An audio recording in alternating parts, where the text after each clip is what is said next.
RPG! RPG! RPG! RPG! RPG! RPG! Hello, everybody. Welcome. Good evening. Howdy, howdy, howdy.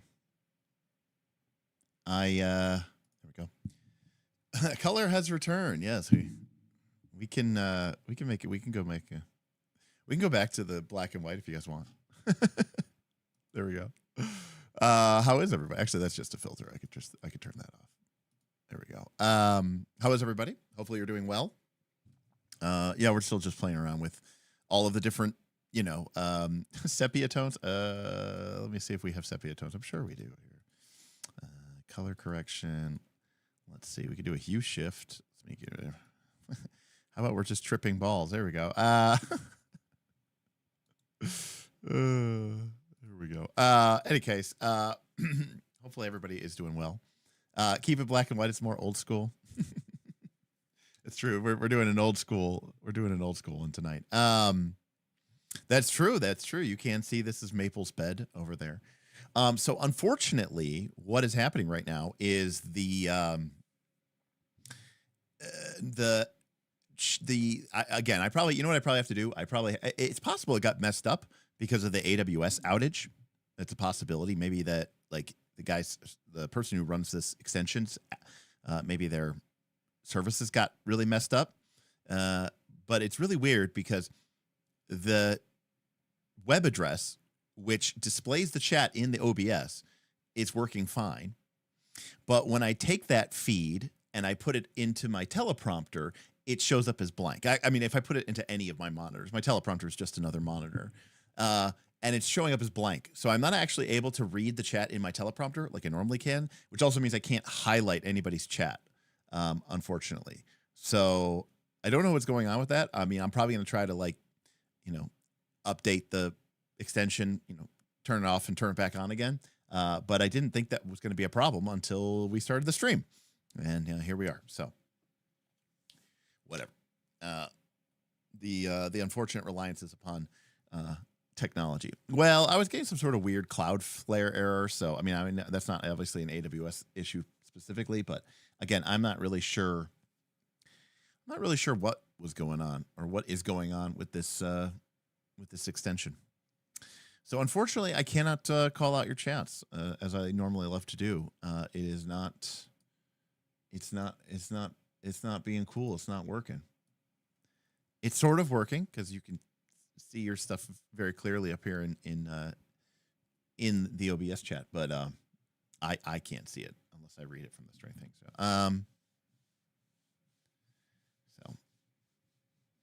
So the shadow dark. Yeah, if we were gonna go, let's see here. Let's see here. Let's go no saturation, ultra high contrast. Lower the brightness a little bit, and let's crush the midtones a little bit. There we go. This is my this is my OSR. Actually, you know what this is? This is my Blaze in the Dark art era. Of all the gin joints in the world, you came into mind. Here's looking at you, kid. Anyways. I should do all the sound effects verbally.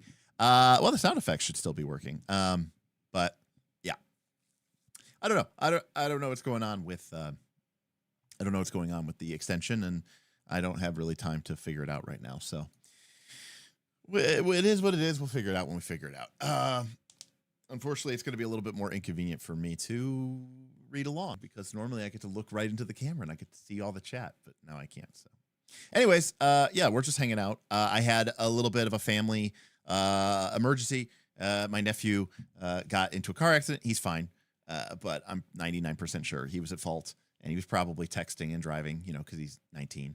And he was supposed to pick up his brother from work, and obviously my sister had to go, get him, get the older brother, and so I had to go and get the younger brother from work, pick him up, take him home, and stick around, make sure my nephew was okay and all that other stuff. He's a punk, King Hodop. He's a punk, definitely. He's an idiot and a punk. So yeah. Anyways, we're just here to hang out, to shoot the shit, to geek out about RPGs, and I've been doing a lot of conversations, talking with a lot of patrons recently about different crazy ideas, gaming ideas. Who knows? All the stuff. And since we weren't able to stream our history class tonight, and we were going to talk about multi-classing, we're going to have to push that to Thursday. I figured I'd just hop on for a little bit. No promises. That we'll stick around for too long, but hang out. Maybe catch a little bit of a later crowd, and we'll go from there. Gonna be on Roll for Combat tomorrow. That's the plan. And then Thursday should be a stream. We'll talk about multiclassing, the history of multiclassing, why Derek hates multiclassing. And then Friday, let's see. I don't know what's going on Friday. I'm considering reaching out to the gang, the guys, and trying to figure out if we want to try to get together and play some kind of RPG. Our Friday night game has been on basically hiatus for, I think, almost 2 months. And we've only played, it's October. I think our Friday night game has only fired maybe 6 times this year, believe it or not. And so now obviously, a lot of that, not a lot of, I mean, it's everybody's fault. I mean, look at me. I mean, there were 8 Fridays, I think, this year where I was traveling. I had 5 conventions that I went to. I went to Vegas twice, so that's 7. And then I think there might have been a Friday I was sick, so that's 8. That's just from my fault alone.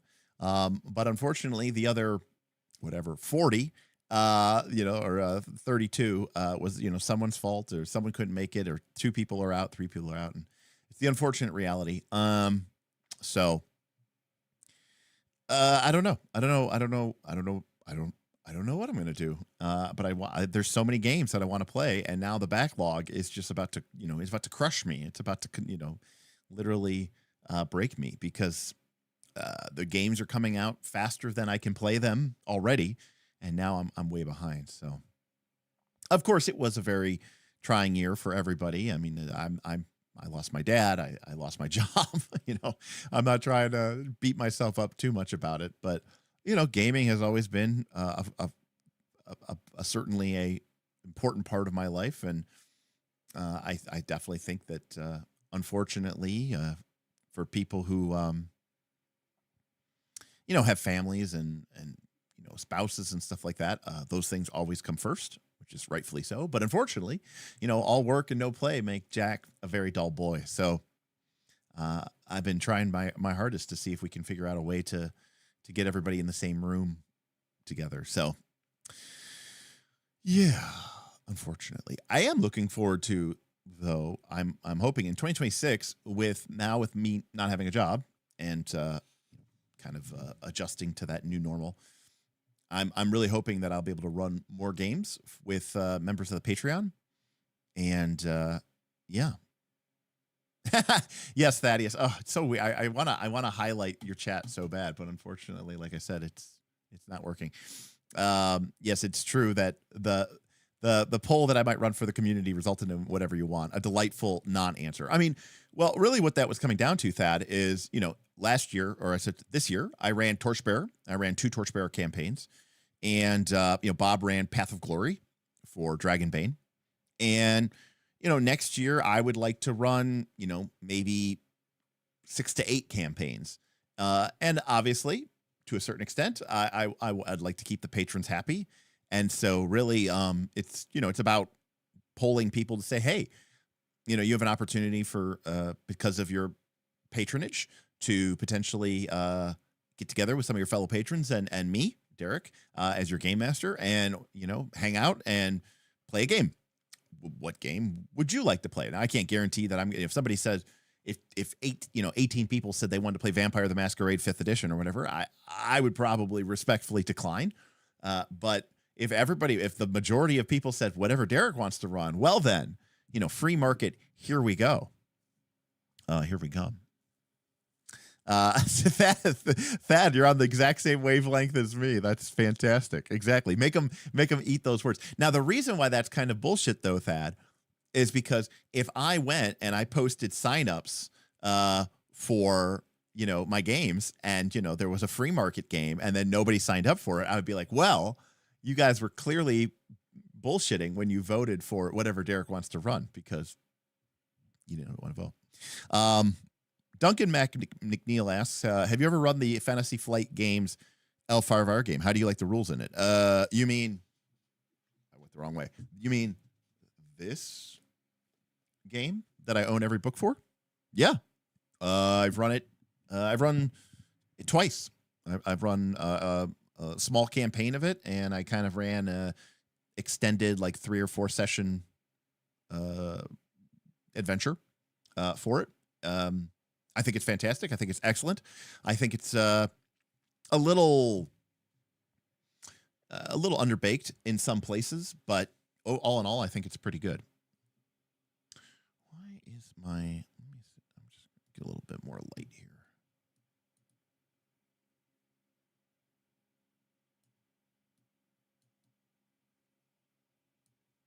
There we go. Oh, I know why. There we go. I was like, why am I partially translucent? And it's because of the I had the chroma key on from my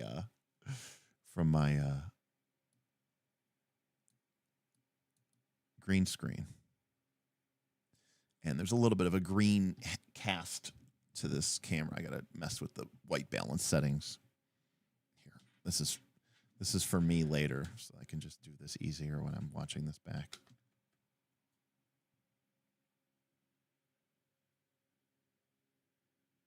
There we go. What are we at here? We're at the what mark? Do I even know? 26-minute mark. Okay. What's the RFC topic? The RFC topic is why isn't D&D as deadly as it used to be? I think.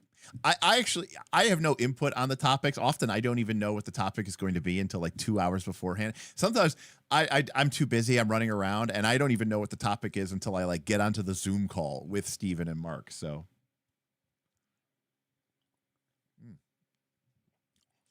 Man, why is this so green?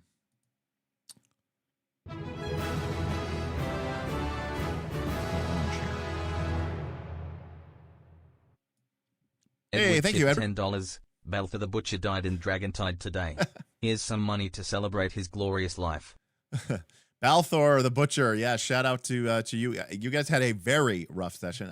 They went.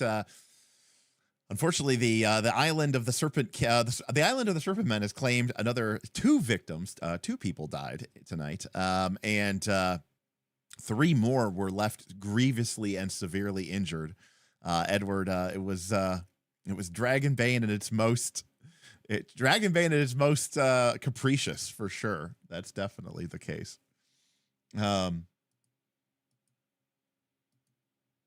Definitely.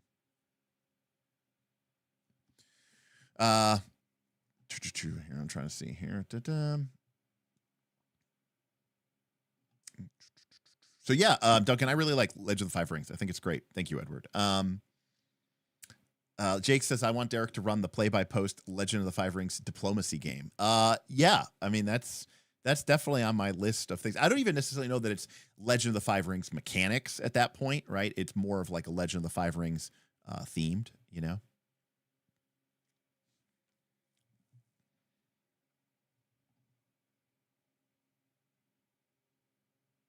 Yeah, so I agree with that. You know, Legend of the Five Rings is really good, but there's some areas where they just didn't go in enough depth. The editing is kind of wonky. Some of the rules are in really bad places. and they really needed to lock down a path for opportunities and stuff like that. No, Rolf, I know you put the topic up for tonight. I'm just saying that, you know, it normally you don't. So, yeah, I mean, D&D used to be dangerous. What happened? That's a great question. I don't know. I mean, it's not like dying all the time is fun. Although I do think that people overstate. I've talked about this before. I think OSR focuses mostly on the wrong things. And I think, you know, capricious death is one of them. I think a lot of people have little to no experience with of what old school gaming was. And, you know, I think there is this perception of like Tomb of Horrors as being old school. And like Tomb of Horrors is anything but. It's a deliberately dick move adventurer made by Gary Gygax to sort of be a dick, basically, to cocky players and basically say like, you know, it doesn't matter how strong your character sheet is. I'll kill you anyways. And you're, you know, and there's nothing you can do about it. So in general, I think that there's kind of a misperception of what OSR play is like, for sure. And you know, there's a bunch of other elements to it as well. To the best of my knowledge, I don't really think anyone who's playing OSR games, whether it's new SR or it's literally a retro clone, ever plays with henchmen or hirelings or retainers, if you want to go basic. And that was another element, I think, that was really critical and very key to early play. For a variety of reasons. But yeah, so there's a lot of, you know, it's one of those things where, you know, people picked and choose various elements and they picked and they chose them and they kind of threw the baby out with the bathwater. And so you're left with this, I think, bad version, quite frankly, of the game experience that used to exist. And I think they focus on the wrong things. Yeah. Well, actually, Jasari, you say that TOH was a tournament module, so it was designed to kill. It wasn't even a tournament module. The tournament modules were the C series, the competition series. Tomb of Horrors was S1, which literally meant special one. And Gary designed it to basically kind of like, you know, put the check on people who were talking smack about how strong their characters were. So it was, in some ways, it wasn't even necessarily a tournament module the way that like Tomoe-chan is a tournament module, the way that the other competition series are, the competitor series, the competition series. So, yeah.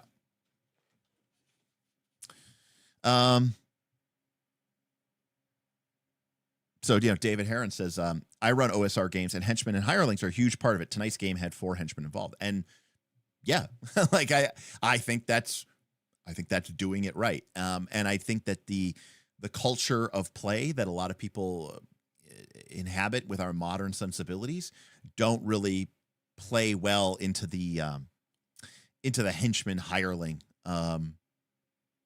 meta and the way that you know sort of reflects.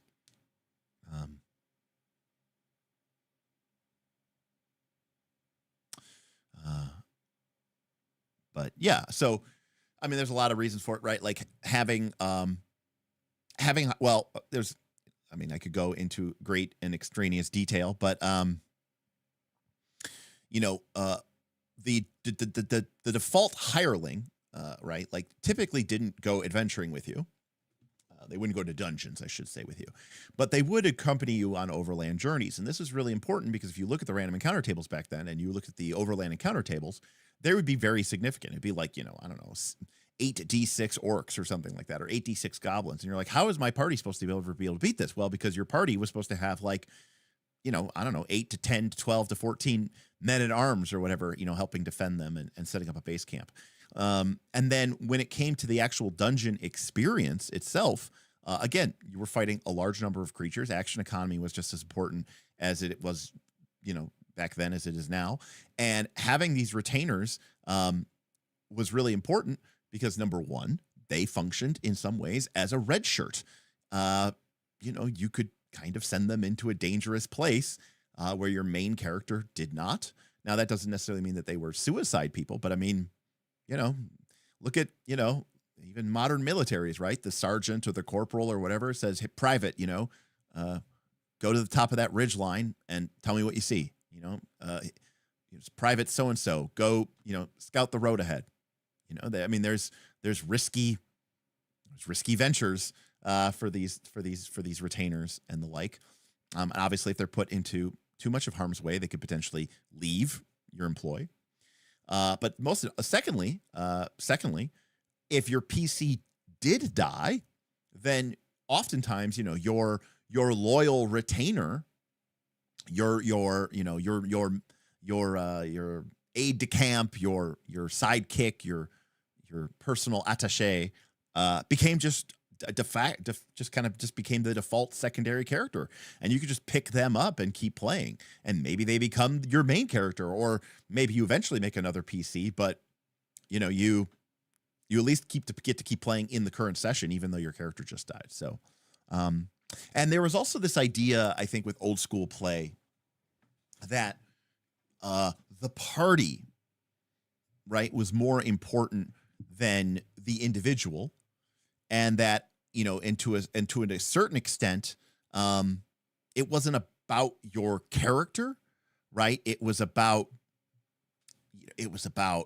the party as a whole, and it was about the adventuring company, the free company, or whatever, and their ability to continue and succeed, right? And the individual, it's kind of a ship of Theseus. In some ways, where the individual members of the adventuring company may go by the wayside. They might die, they might retire, be permanently turned to stone. Who knows? But the company, right, lives on. There's an idea of this in Blaze in the Dark, where your PCs may end up getting killed, retiring, having too many traumas. They might go to prison for the majority of the campaign. But the idea is that the crew that you have built, it lingers on, right? It continues to thrive. And so as long as you can keep going back to that, then, you're in a good position. So that style or that mindset of play, I just don't think is very popular in our like modern, like OC oriented, isekai oriented, big bad main protagonist syndrome concept that we have, right?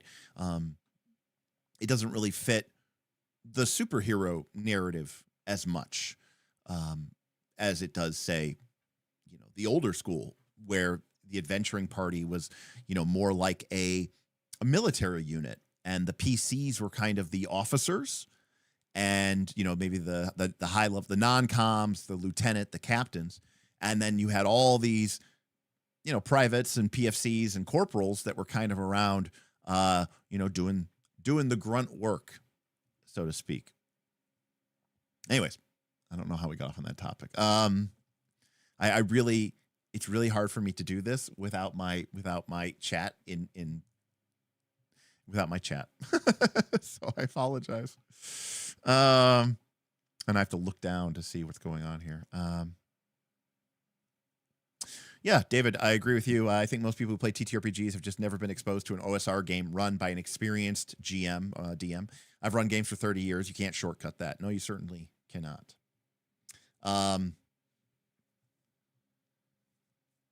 Yeah, Clarence. I mean, I think especially hirelings and stuff. I mean, they're not, they're not robots. They're not automatons. They were there for, a purpose. And charisma was an important stat. I mean, it's one of those things, you look at it nowadays and it just seems so weird. But like, if you look at, charisma back at the, back in the original, game, you have this, you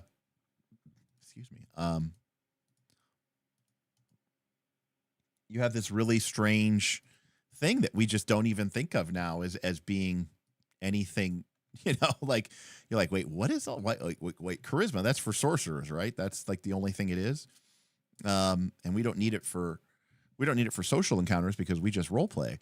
But, but back in the day, charisma was a very important stat, believe it or not, because it determined the maximum number of henchmen that your character could have. This is AD&D First Edition. It determined how loyal those henchmen were. So would they abandon you? Would they steal from you? Would they, after an adventure, tell you to go fuck yourself and, quit? How likely were they to, stick with you when the going got tough? And then reaction adjustment is another one of those important things that every time you encountered monsters, there was a roll based off of your charisma to see how that group of monsters reacted. So having a high charisma was very important, just like, many of the other stats. So it's funny how mighty the fall, how far the mighty have fallen.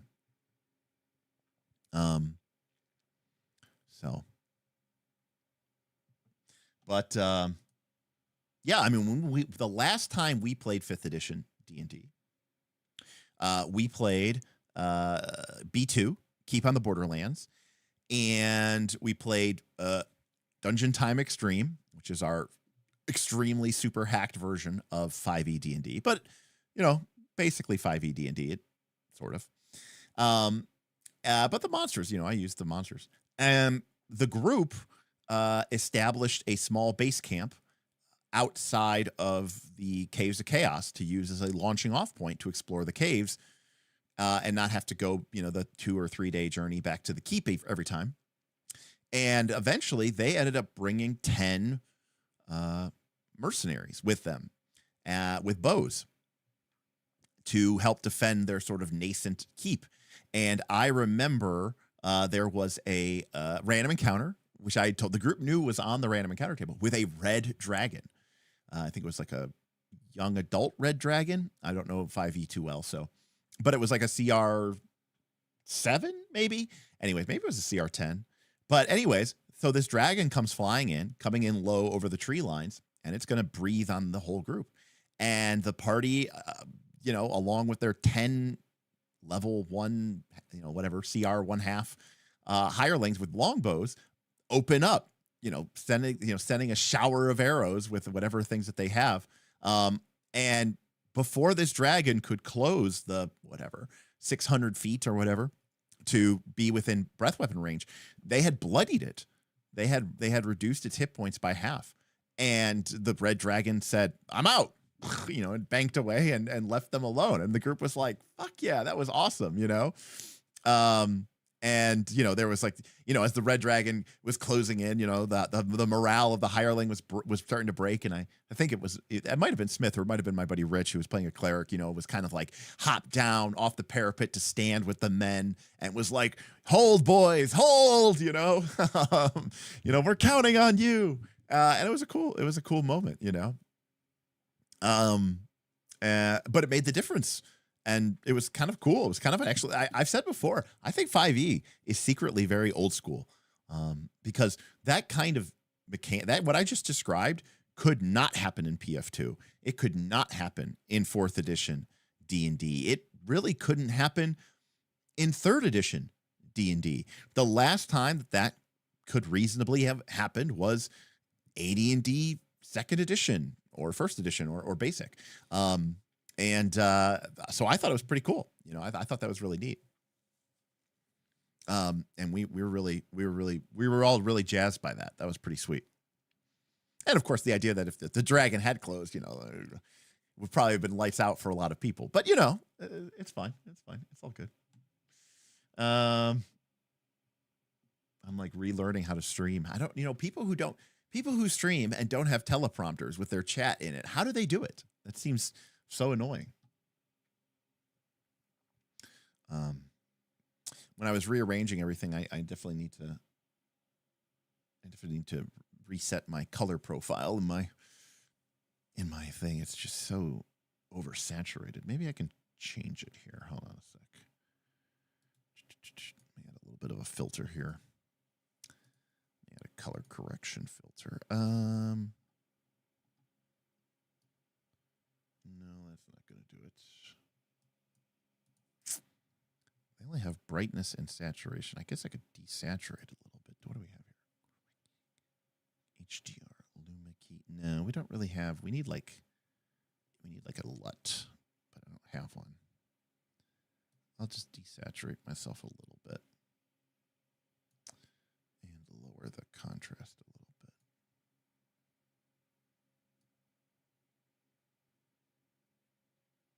Okay. All right. That's a little too much.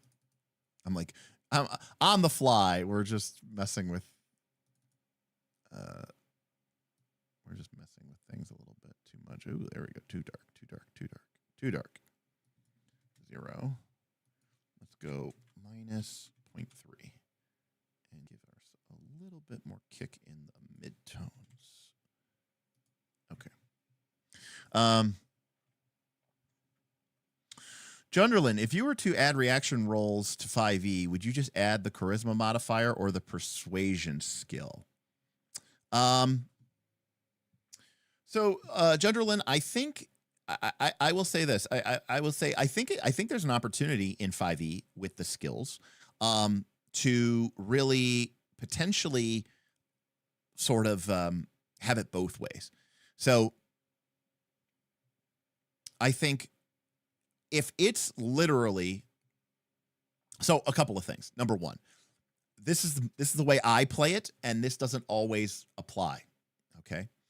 I mean, this isn't necessarily rules. Number one, sometimes for certain types of monsters or certain types of creatures, I do not apply. This is even in OD&D. I do not apply the creature's I do not apply the PC's charisma modifier. Okay, because I don't think that monster would be influenced by, say, a humanoid with a certain degree of what you might say magnetism, or certain je ne sais quoi. Certainly, almost every humanoid is going to be influenced, and you know, potentially, if you encounter animals, I might like say, you know, we're going to use the druid's charisma modifier as sort of a modifier. So in some instances, I just ignore the charisma modifier if I don't think it makes sense. And obviously, there are certain monsters like undead and owl bears and stuff, which just, you know, attack on sight, or Pathfinder Adventure Path villains. But most of the results of the reaction rolls are things like wary or unsure or neutral or hesitant or threatening but not hostile. 9 times out of 10, unless the monsters are hostile, they're not going to attack. Even if they're threatening. You know, threatening is them drawing their weapons, drawing their blades, pointing an arrow at you and saying, basically, get the fuck out of here, or, you know, or something bad's going to happen to you. Or it's going to be like, hey, you know, drop your gold and we'll let you live. But it's not an immediate attack. Now you're in a situation where a persuasion check vis-a-vis a character attempting to persuade might make more sense. And so rather than relying on a reaction chart at that point, you might assign a DC and allow that persuasion check to happen. And maybe if the monsters don't really speak common, or it's only they only understand the most barest of words, you give it to them with disadvantage in certain circumstances. But regardless, I think that could work really, really well. And obviously, if it's like an actual animal and the animal's like threatening but not hostile, certainly that's where a character who can say, has wild empathy or can speak with, animals, can come forward and like legitimately make a persuasion check and, convince the bear or the wolves or whatever to go away. Mark Lore, I love the social rules for PF2. I actually think they're pretty good for the most part. But yeah.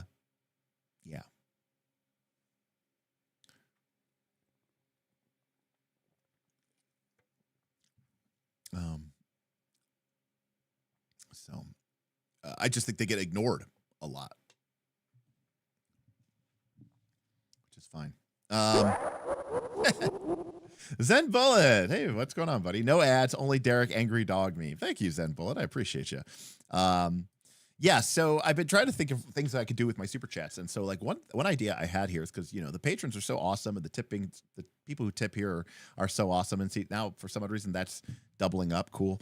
You know what? You deserve it. Again, I'd call it out. My thing's broken.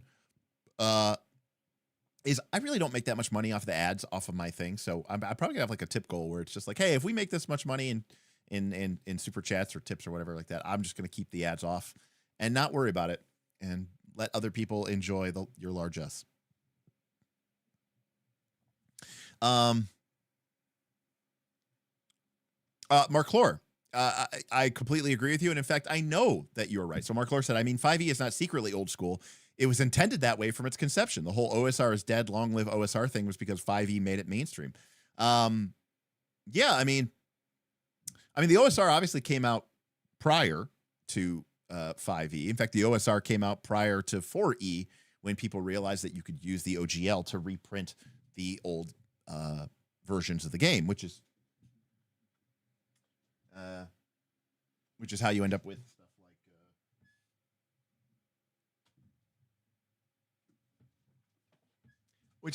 like games like Labyrinth Lord, which is literally just a cut and paste copy of Moldvay BX D&D.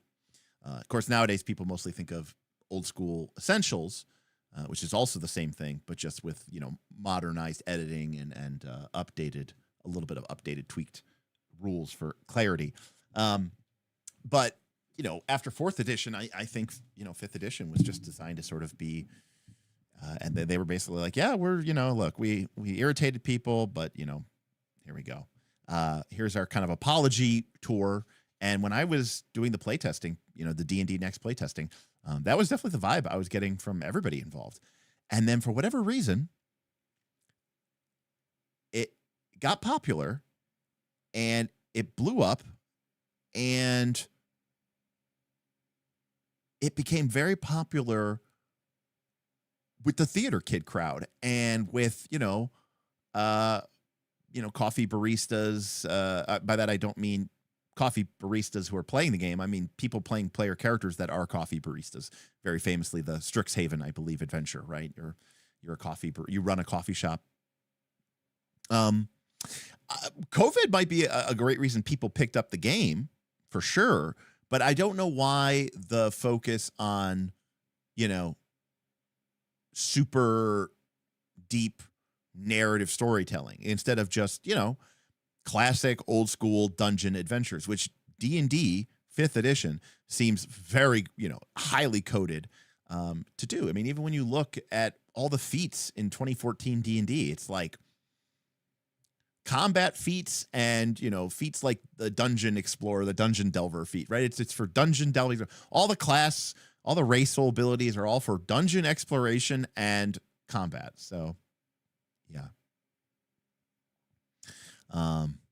Anyways, so long story short, it's like, and by the way, I have no problem with people playing that style of game, but man, did they pick the worst possible version of D&D to ever do it. It's wild.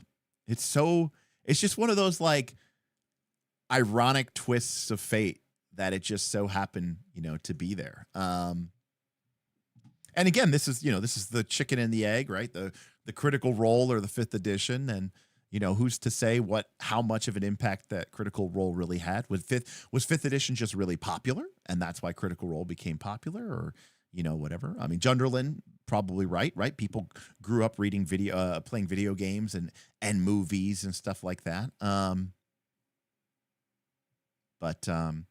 Oh, Darth, malicious completely. There's nothing wrong with playing fluffy fairy tales.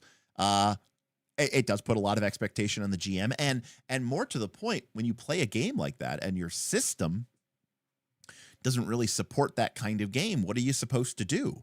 Well, when you take a look at the Reddit posts and the Twitter posts, it seems like a lot of people's the modern day call to arms is, yeah, you have to constantly cheat and fudge in order to give your players the experience that they want and that they deserve.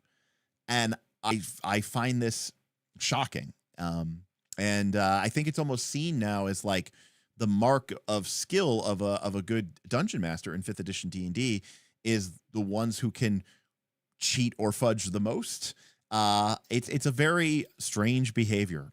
And I don't blame them, actually, weirdly, because yeah, they're playing the complete wrong game for the kind of experience that they want to have, for sure.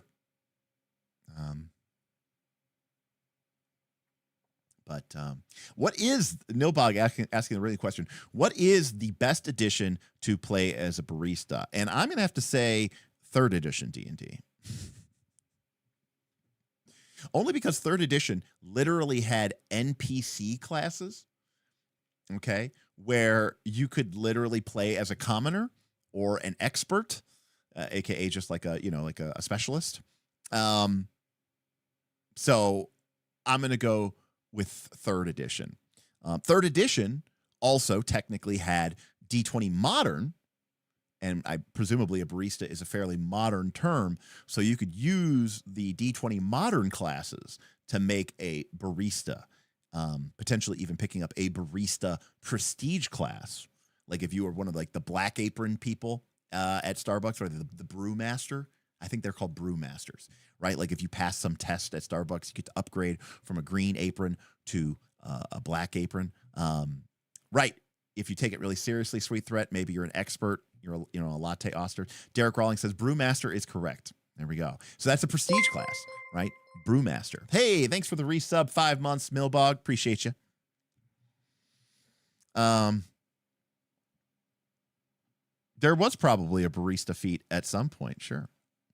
And again, when 5th edition came out, there was a lot that we liked about it. We liked that a lot of the feats felt like self-contained mini subclasses, right? We always use the example of that the dungeon feat. There's that one, I don't know what it's called, Dungeon Delver, Dungeon Tracker, Dungeon Stalker, or something. But we liked that it basically gave you this little package of abilities, and it felt very cool. It felt cool because it's like there's not enough here to be a class. This shouldn't be a class. In 3rd edition, this would have been a class. It would have been a 5-level prestige class or something. And we liked that design of feats a lot. The feats that we didn't like were like Lucky and, Great Weapon Master, just because they felt just like, basically just boring, spam feats. So feats like Dungeon Delver, there's like one that like you're never surprised or something like that. And it does a couple other things. I mean, there's a couple. I'm not a D&D expert, 5th edition, as you can tell. But I remember us thinking this was a really cool way to do feats as these sort of like almost like micro prestige classes, as a way to basically say in D&D, anyone/everyone is a dungeon delver or should have access to that, suite of abilities. Everybody needs to be alert. Thank you, Sweet Threat. Everybody needs to be, on their toes when you're dealing with monsters and traps and secret doors. And so it felt like it was a way that you could take these packages of abilities, which formerly had been the domain exclusively of only certain classes, say the rogue. And now, instead of having to do all this fuddly fiddly multi-classing, you could just pick up the Dungeon Delver feat if you wanted to add or layer these cooler dungeon abilities into your character, which felt appropriate given that the game was called Dungeons and Dragons and fundamentally should theoretically be about, exploring dungeons and or fighting dragons.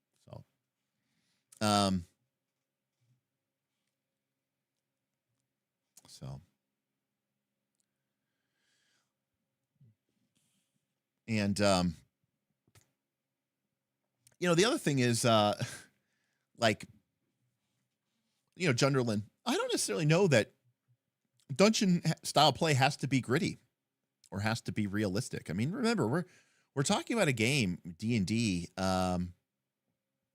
where, the game always had raised dead and, floating walls of color and big disembodied incorporeal hands that punched people and grabbed them. And it was always kind of a weird, zany, strange game. And even in its most, archaic, hardcore, old school gritty, like the game was full of like inside jokes and spaceships and crashed spaceships and funhouse dungeons and, Expedition to Barrier Peaks is, literally a crazed wizard's playground, basically. Seraptic or whatever. I can't even think about it. But like, this was a very common thing back in the day. GM Scott, brain-eating squid heads, flying eyeball monsters. It was always kind of jokey in a certain way. I don't think that you were meant to really take it too seriously. And I thought that was pretty cool. Thank you for the resub, KC Roberts. 6 months. Can't believe we've had the Twitch channel for that long. Gosh, thanks you so much, by the way, for doing that, everybody. That's actually been a nice little bonus, steady, small, but steady little bonus stream of money. So I really appreciate that, especially if it doesn't, cost anybody. Well, Derek, people did know what fantasy was. Fantasy had been around for, since the 1920s. And fantasy and sci-fi were, one and the same. They usually appeared in the same magazines. So the people who read fantasy read sci-fi and, and vice versa. GM Scott, look at the original art for the Rust Monster and tell me someone is taking anything seriously. I mean, there's a classic in the old school, in the AD&D Dungeon Master's Guide, right? The hardcore mode of Dungeons and Dragons when men were men and women were women. There's a piece of art of like a warrior in full plate jumping into the arms of a star-robed wearing wizard, and he's like shivering and terrified. And then on the other side of the screen of the comic is a very cartoonily drawn Rust Monster. So like there were literally like jokey comics in the Dungeon Master Guide that had a big flaming demon Ifrit on the cover. So it's kind of like, what is it? What is your take on Psionic Skin? Totally good or other? I disliked it personally. But I don't even necessarily know what Gary's thoughts were about it because it was in the appendix and I'm not really sure,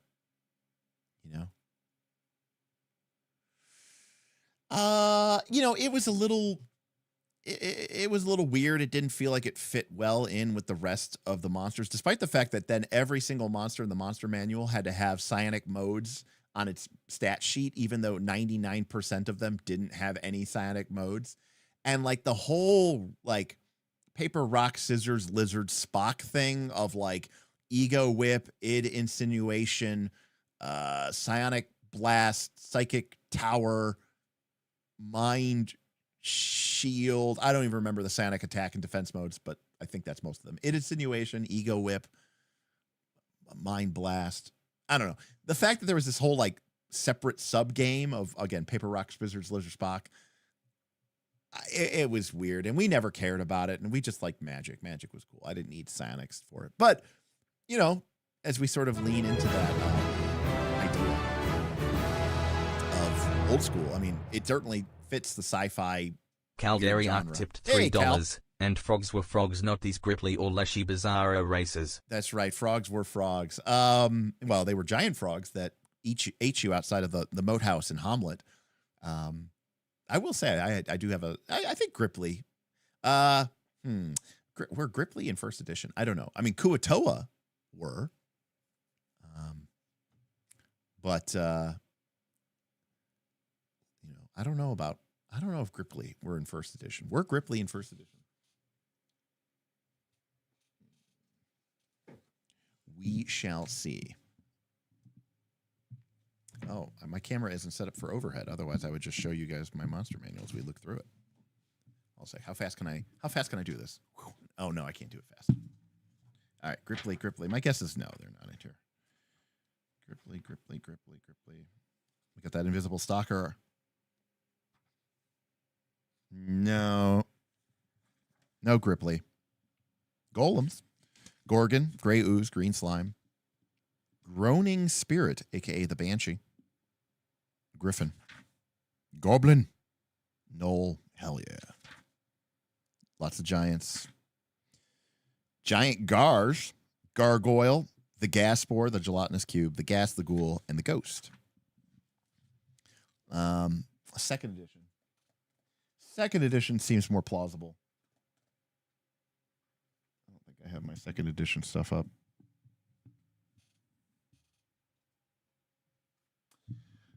I think it's in the storage. Anyways, it is in second edition. Anyways, what I was going to say is I have a soft spot in my heart for frogs because of frog locks from... Ooh, they were introduced in Monster Manual 2.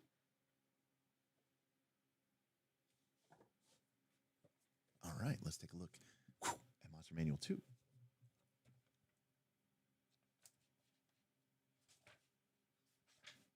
Let's see if it was right. Eagles, Froghemoth, Gibberling Mouther. Uh-oh.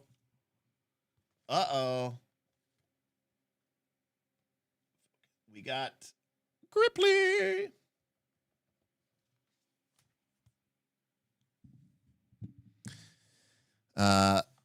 They're raring. Number appearing 1 to 10, but in the lair you would encounter 5d6.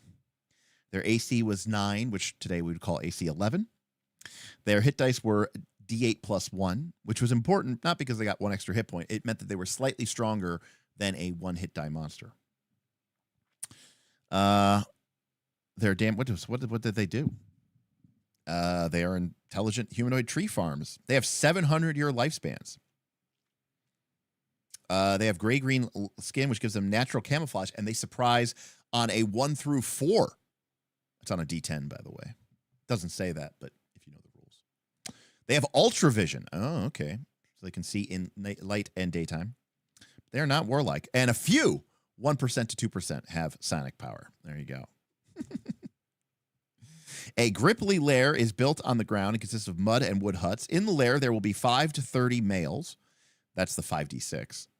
And an equal number of females and 1 to 6 offspring. Also, the tribe mother, who has 3 hit dice, and can shoot out a musk cloud once per day, which you will treat as a stinking cloud. There you go.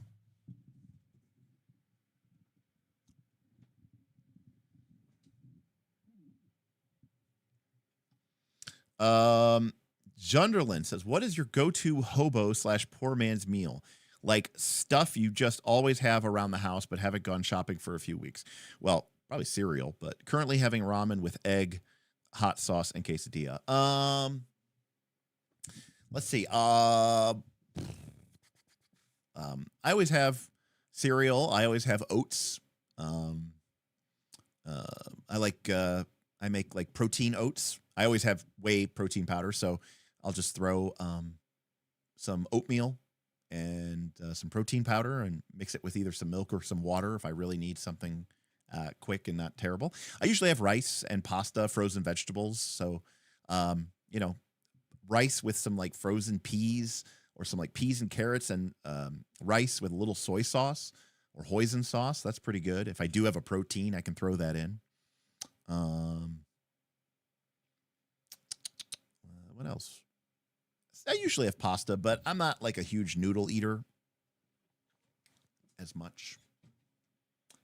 Also, I'm very handy and I always have a lot of flour. So if I'm really hungry, I can just like make a pizza or flatbread or just a loaf of bread. I'm not above just eating some freaking bread and butter. Zen, I love their one of the brands, Berea. I don't know what brand it is. It's like a Mexican sounding brand. They make this 90 calorie keto friendly flour tortilla. So anything under 100 calories is pretty good by me. It's burrito size. And I just use that for all manner of burritos, wraps, quesadillas. So I find those to be very useful. I usually make some sort of big meal prep that usually consists of a lot of veggies, a lot of rice, and then a shitload of usually chicken, ground chicken, chopped up chicken, turkey sometimes. Turkey's gotten kind of expensive, actually. But and then I'll make just a big, gigantic cauldron of that, you know, big, like 2 sheet trays worth of it, or half sheet pans.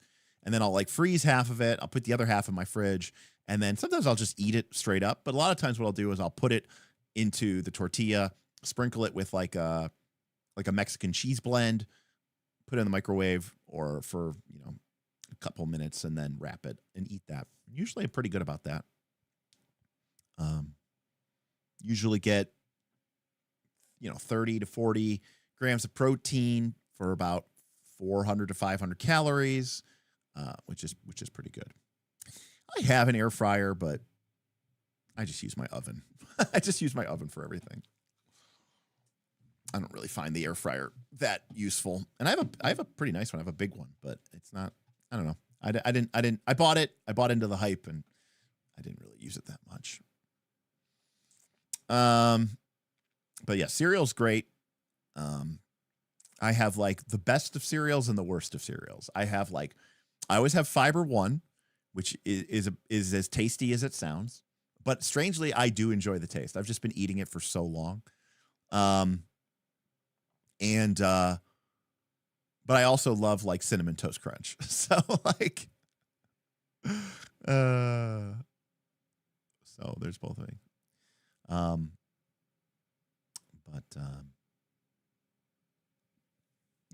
Derek, slow cookers are great. I usually use, I don't usually use, I have a slow cooker, but I don't really use it anymore because I have a pressure cooker, which is, my opinion is just a slow cooker that's better because it just cooks it faster. And so I've really, I really like that.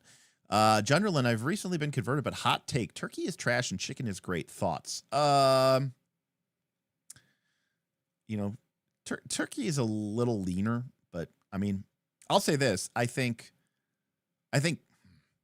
think chicken is better. I think dark meat chicken is fantastic. And I'll say this, if you're not worried about the calories, you should only ever buy dark meat chicken. It's cheap, especially if you get it skin and bone in. It's so cheap. It's the only thing that's cheap at the grocery store because nobody wants it. And it just takes the smallest amount of culinary skills to learn how to debone and deskin a chicken, or you don't even need to deskin the chicken. You cannot overcook them. It's almost impossible. In fact, in some ways, the longer you leave them in, the better they get. So even if your chicken thighs hit 190, 200 degrees, it doesn't matter. And they are infinitely better tasting than chicken breast.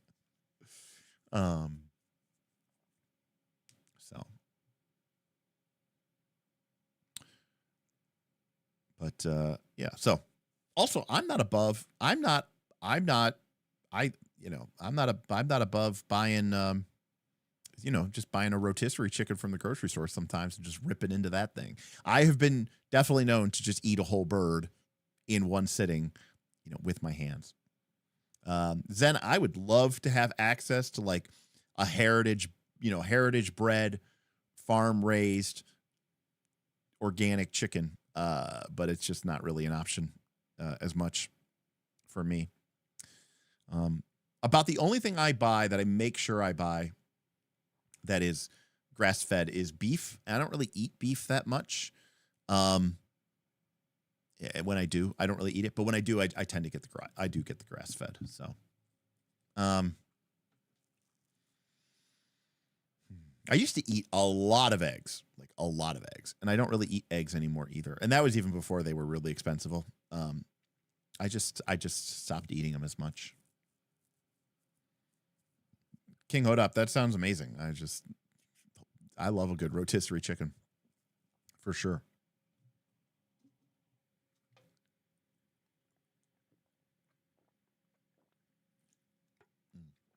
So, another thing, in fact, right now, it's probably thawed now, but I'll just buy, you know, whenever they're on sale, I'll just buy a whole fryer, a chicken. It's pretty savage when the species of chicken is named after the way that you cook it, right? Like broilers, fryers. But I'll buy a fryer and I'll buy 2 or 3 of them and I'll stick them in the freezer. And then when it's ready, I'll pull one out, over the weekend, and then it'll be thawed by, say, tonight. And then I will cook it in, I usually have some onions that I didn't get around to using, some older onion or whatever, some carrots or celery that are kind of sus in the bottom of my fridge. Throw that in there, cook it, pull the meat out, strain it, make stock. I've got these like silicone molds that I can pour my stock into, and then I freeze it and I make like stock cubes. And then I'll use the leftover stock as my base, and then I'll rip the chicken off the bone, and then I'll throw that in there, and I'll with some veggies and maybe like carrot, celery, onion. Sometimes I add fennel. Sometimes if they have it, sometimes I'll add oh God, why can't I think of the name of it? It's a root vegetable. Whatever. And then I'll add maybe some peas and then I'll add some noodles, and I'll just make chicken noodle soup. That's really good. No, I don't know. I'm having a brain fart.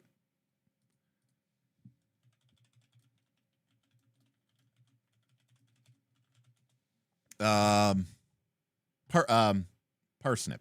That's what I was thinking of. Parsnip. It's kind of got like a potato taste to it. I think parsnips are good. No.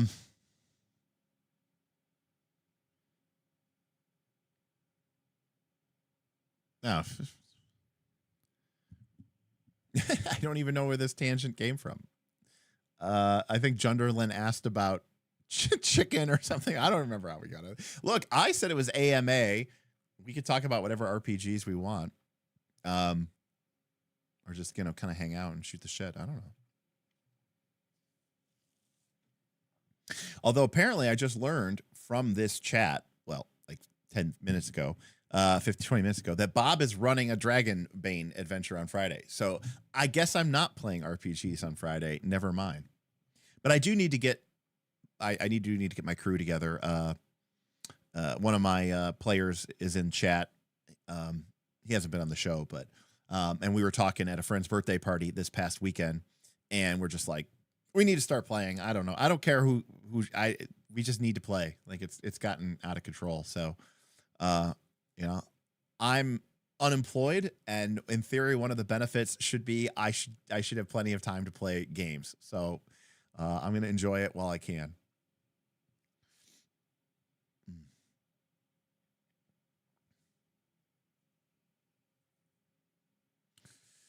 Anyways.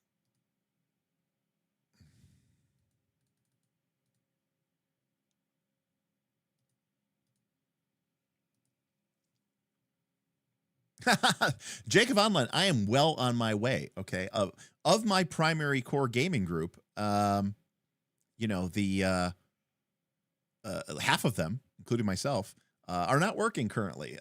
So we're well on our way. And, you know, potentially, you know, a couple of my friends are, you know, Friday is the World Series. Cinnabos, that is not going to be a World Series. Okay. Okay. The Blue Jays barely squeaked out a win against the Brewers. Okay. You think they're going to beat the GOAT of all time? That's right. He's the greatest of all time. So it's going to be a slaughter.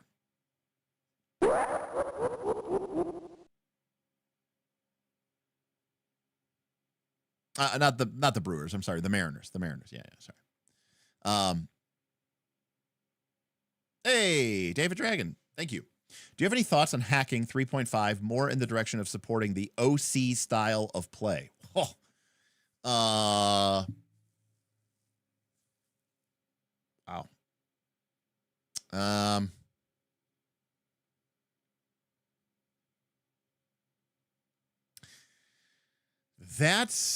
That's tough. I don't know that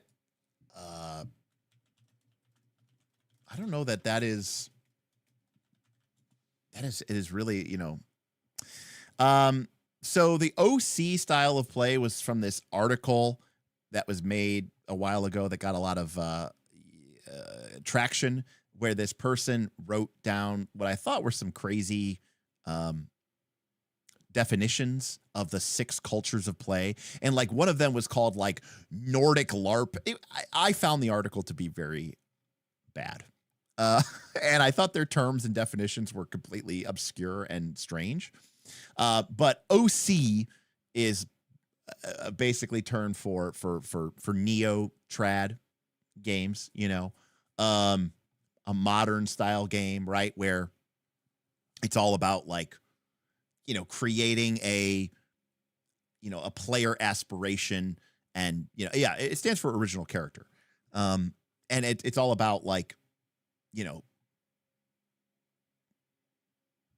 catering to the player's wishes, and yeah, and sort of, you know, I have this vision for my character and I want to realize it.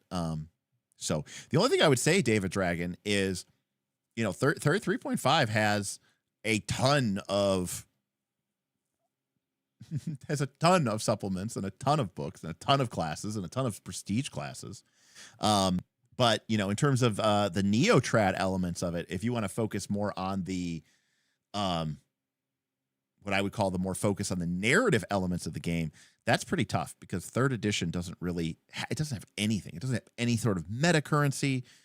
You know, even 5th edition at least has that. So I think, you know, in the form of inspiration, the 3rd edition doesn't have anything. Unfortunate Pumpkin's advice is pretty good, which is just play 13th Age. Zend Bullet, that's not a bad idea. Add a plot die from Cosmere to 3.5. Yeah, but in terms of hacking 3rd edition, yeah, I think the best way to do it would be to add some sort of meta currency to the game, to the system, to give players a little bit more, you know, bite. There was a game. There was like a home rules. There was like a set of optional rules for like Pathfinder 1 that gave players these bonus points, and they gained them every level. I think they gained 10 each level, and it was use it or lose it, and it reset every time you gained a level. And these action points could basically be used to like add a D6 to a die. Eberron from 3.5 did something similar. You could actually look at the Eberron rules. Actually, I take that back. 3rd edition 3.5 did have meta currency, but it didn't get introduced until Eberron, when it was called an action point. And so they introduced that in Eberron. And I think Eberron was a little bit more neo-trad than most of 3rd edition. So if anything, maybe you could just try that. You know, add the action point system from Eberron to your game engine. That might work. And it's not, you know, getting too far away. And again, just the whole Eberron style and genre and tone is pretty good. Let me see. Can I find the Eberron 3rd edition book real quick? That's going to be a challenge. Do I like meta currency? It really depends on the game. But I don't hate it the way that some people hate all versions of meta currency, if that's what you mean. I actually rather enjoy I rather enjoy it sometimes, is what I would say. 3.5 Eberron. The hell is Eberron called? Eberron. Oh, there we go. Eberron.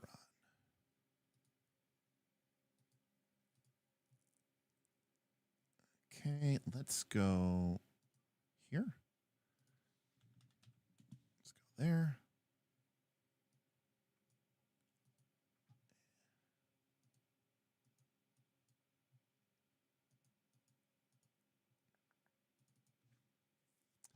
Okay, here we go. Okay. So here we go. Action points.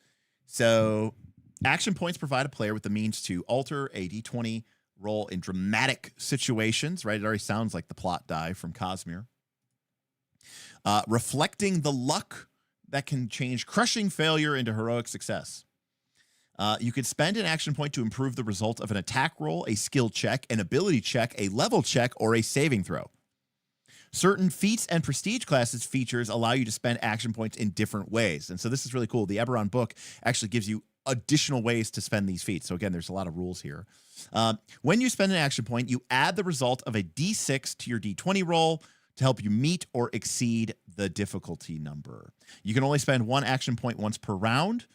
If you spend one or more action points on a special action, you cannot spend a point in the same round to improve a die roll or vice versa.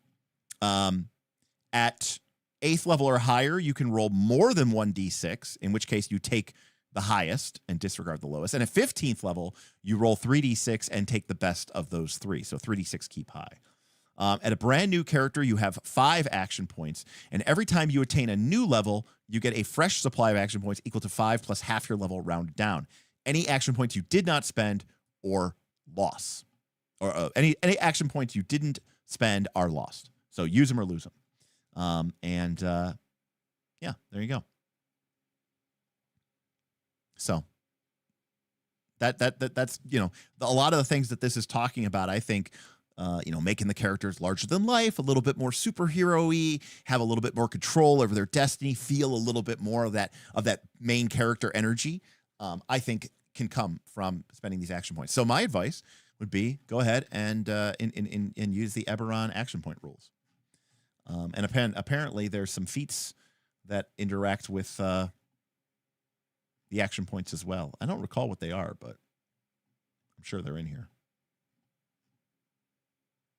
Oh, like here, there you go. Look at this. Action Surge. So this is a feat you can pick up. By spending 2 action points, you can perform an additional action in a round. You spend 2 action points to take an extra move action or an extra standard action, either before or after your regular actions. So there you go. Boom. King Ho It Up. What are some steps / algorithm to follow for small scale dungeon design? I'm making a 3-level TQ dungeon at the moment, and I would appreciate some help. Well, I don't know quite what scale, how small scale we're talking about here. But it's basically the same process, King Ho It Up, just smaller. I mean, yeah, I mean, I don't necessarily know that the process really changes that much, other than just you're shifting down the scale and the size of it. I mean, your first level could have 12 rooms or it could have 30 rooms. It really just depends on how big you want it to be. You could have a mega dungeon that was 3 levels large. So I don't necessarily know that there's anything that I would change to that regard. I would still want. Now you said it was small scale, so I'm assuming that you're meaning that it's going to be, let's just say it's 6 rooms or 7 rooms or something. I don't know, on a dungeon level. In that case, I would say half of the rooms should be. Actually, you know what? Let's steal from Mythic Bastion Land.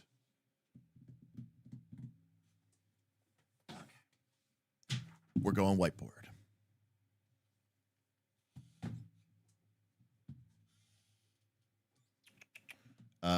Well, maybe. I don't know if I know where my stylus is.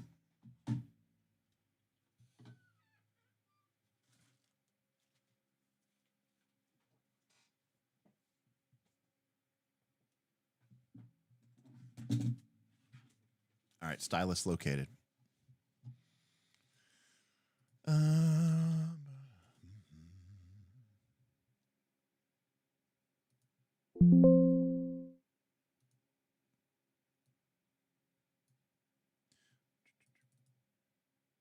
right.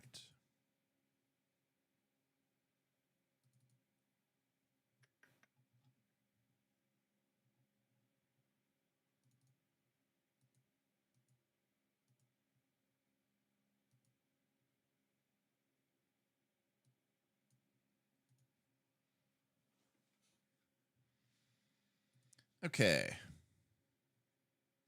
Oh no, my whiteboard doesn't work because I didn't install my Wacom driver. I forgot my computer was new.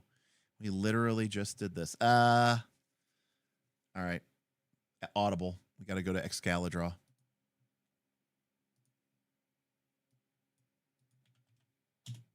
No whiteboard. All right. There we go. Okay. New. Can we do a new one? How do we do new? Can we do new?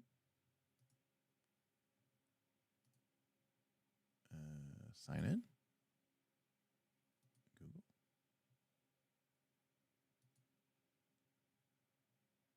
Okay, there we go. Let's create a new drawing, and we'll go from here. Okay, so I cannot see the chat. There we go. Now I can. Everything's still good? You guys still there?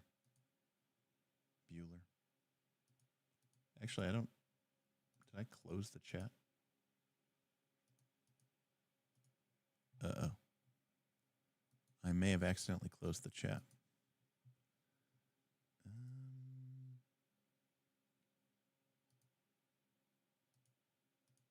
Oops, I think I did. Oops. Whoopsie.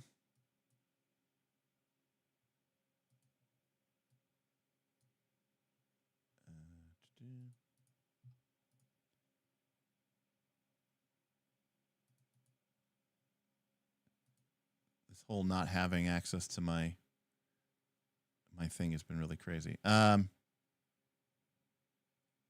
Okay, there we go. Again, oh wait. Hey, look at this. Hold on a sec. Is it working? Yay! Somehow it crashed and it worked. I don't understand what happened. Dungeon. Hip, hip, hip, hooray. It's just Sunderland.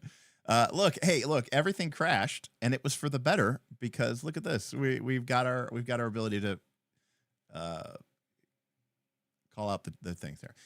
So sorry, I might have missed a lot of chat there. Appreciate you guys. All right, so whiteboard. Okay, so my whiteboard isn't working because I have to install my Wacom driver, so I'm gonna have to do this manually. So Mythic Bastion Land, which is a fantastic game. I actually don't think I have it around here because I think it's out in my car. Has this idea for quickly generating a location, which is that you create a hexagon. Okay. I'm just going to quickly create a hexagon, a rough hexagon. Okay. So we created a hexagon, and it's actually a hexagon with 3 points or 7 points because there's 6 points and then 1 in the middle. Okay. And so what it asks us to do is it asks us to create 3 locations that are that's pretty good. That's a hexagon. It's got 6 sides. It's not a regular hexagon. Okay. So it asks us to create. You guys are funny. It asks us to create sort of 3 locations or 3 potential areas where there might be some sort of challenge or fight. Then it also asks us to create some sort of. Hold on a sec.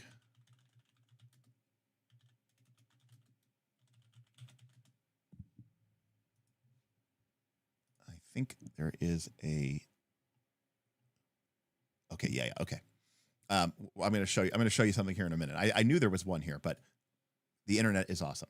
Okay, so it's going to ask us to create. We're going to create 3 locations. It could be a room. It could be whatever. And we're going to call these features. And then we're going to have 2 dangers.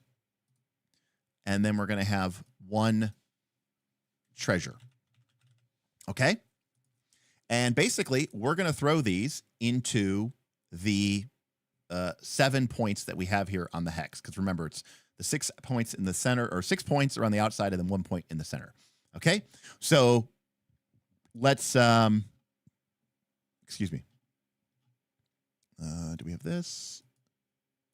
So just in case that we're not clear here, a feature is potentially just a location where the players might be learning more about the location or having some sort of decision point to be made, but it's not necessarily a threat or a danger, like a combat or a trap or something like that. Okay, so we're going to go ahead and randomly throw these into locations. I mean, again, you could use your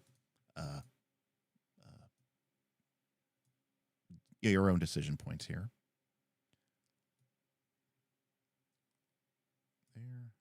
And then we're going to put the dangers. And then we're going to put the treasure. Okay?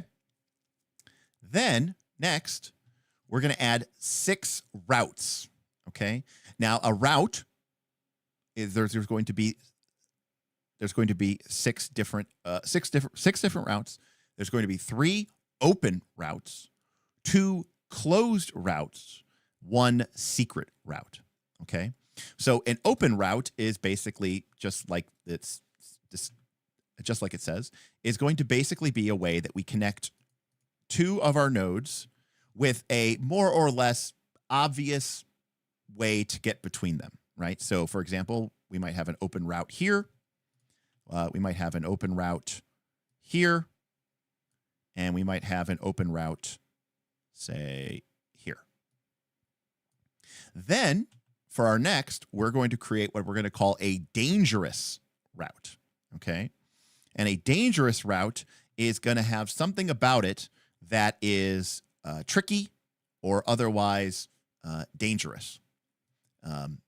It's going to be a collapsing bridge, a tunnel full of, dripping mold slime of death. It's going to be a lava-filled passage. It's going to be a room that you have to swim across, or a passage, a climbing up a crumbling stone wall, that sort of thing. And then lastly, we're going to put a secret location. And unfortunately, this looks a little bit, we'll make it red. And a secret passage between the 2 locations is just basically what it sounds like. It's a secret. It's a concealed passage. Maybe it's an underwater passage. It isn't obvious that it connects, and if the players can figure out a way to get in there and swim underneath, they could get that. Okay. And that's the basic set of the rules. Then we're going to add an entrance to the dungeon or to the location. Okay. And we're done. Now, the other thing that you can do is you can break the rules or you can cheat a little bit, right? Because in this case, we have 6 locations. 3 of them are features, 2 of them are dangers, 1 of them is a treasure. Okay. And then we have 3 open paths, 2 dangerous paths or closed paths, and then 1 secret path. But we can, and 1 entrance. But we can, it's our game. You know, sometimes the rules are there meant to be broken. So for example, maybe we want to add another closed, you know, dangerous path here. We can do that. It's our location. We can add that. Okay. Or maybe we want to add another entrance. Maybe it's more of like a secret entrance that goes right there. So like the main entrance is here, but a secret entrance could take you into this location. Okay. So this is the way that Mythic Bastionland in a 1-page describer gives you this really quick, really awesome way to create dungeons. But the internet is awesome. And if you go to rollthebones.itch.io/mythic site generator, you can input these as variable numbers. So we could say, okay, we want to have 3 features, 2 dangers, 2 treasures, 2 open paths, 2 closed paths, 2 secret paths, 1 entrance, 1 secret entrance, and then boom, generate a new site. And not only that, every time you hit the button, you're going to get a new dungeon. This is the Hermit's Labyrinth. Bloop. This is Brightor Henge. And again, it uses roughly the same logic or the same description I have. But basically, you get, so in this case, the paths with the little mark on them are our closed paths, the paths that are going to have some sort of challenge to overcome them. The straight line paths are our open paths. The dotted lines are our secret paths. The circles are our features. The triangles are our dangers, and the diamonds are our treasures. And you can just, you know, put this in however you want. Now, it doesn't give you a key or anything like that. You have to just make this up as you go along. But, you know, you can now it is Mythic Bastionland. So you can see here, even though I put 522, and that's like, oh, that's 9 locations. Well, yeah, but it's not gonna do that because it's going to unfortunately run out because it's just based off of a hex. But one thing that you can do is start to tie 2 or more hexes together if you want a slightly larger area. Like this is 1 location, right? And then you could do another location right over here where you're like, okay, it's got a feature here, a feature here, a feature here, and it's got a danger there and a danger there, and then it's got a treasure here. Actually, we'll give it 2 treasures. We'll make it change it. So here's our other location, which, is a little bit more unusual in that regard.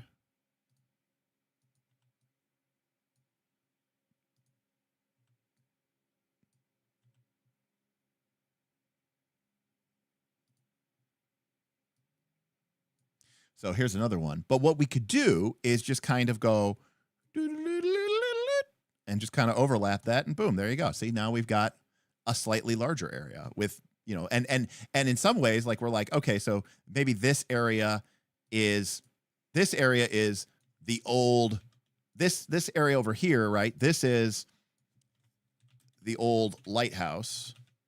And then this area over here, right? These are the secret sea caves, right? Below the lighthouse, right? But then what we can do is we can just kind of take this and bring that over. And now we've kind of created these sort of 2 interlocked areas, and we basically have, a full dungeon. And by the way, it doesn't have to be a dungeon. It could be a ruin. It could be a city. It could be a forest, right? It's basically however, whatever it is. So But anyways, none of this is.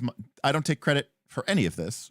This is all Mythic Bastion land. So, so shout out to Chris for doing that. And then, you know, if you want some better ways to sort of incorporate different ideas, I would recommend taking a look at Cyclical Dungeon Generations and go and find this file from Sursa Victory. We've shown it here before on the stream, where you basically get the idea of including random tables in this PDF.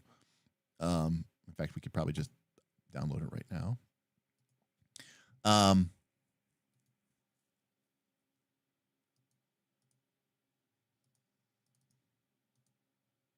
we go. And AI assistant. No, I don't want that. Open file. Open. There we go. So we've done this before on here, but you know, it's this idea of how do you generate different types of barriers, like physical barriers, one-way path, one-way trips. What kind of cycles do you want? You want a lock and key, a hidden route, a foreshadowing loop, yada, yada, yada. So there's a lot of different ways that you can kind of use this to generate. Oh, I was showing the wrong thing the whole time. There we go. Sorry. There you go. So you can just have a random roll of, you know, generating these cycle types of 2 alternate paths and 2 lock keys.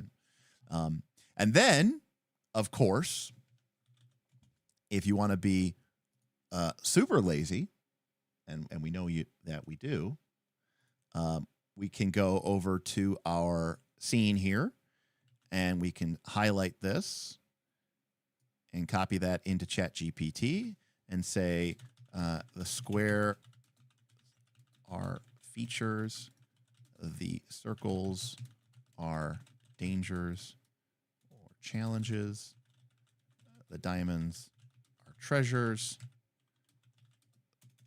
the straight lines are normal paths, the dotted lines.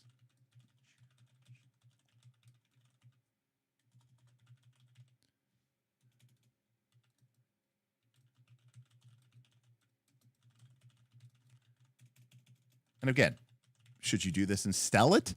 No. But if you're doing it for your home game and you have, I don't know, 10 minutes to prepare for an adventure. So here we have the old lighthouse and the secret caves, hide smuggler routes, pirate king treasure, and a lurking danger from the deep.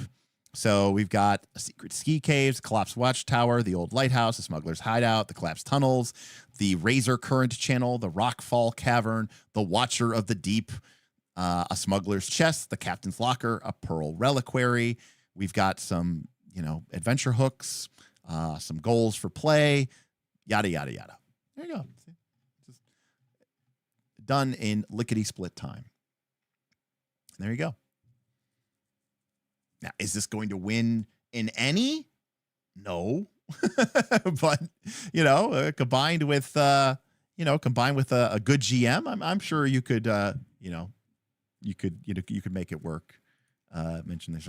Hall's like, all right, tie it in somehow, even Easter egg like to the hard god. There you go.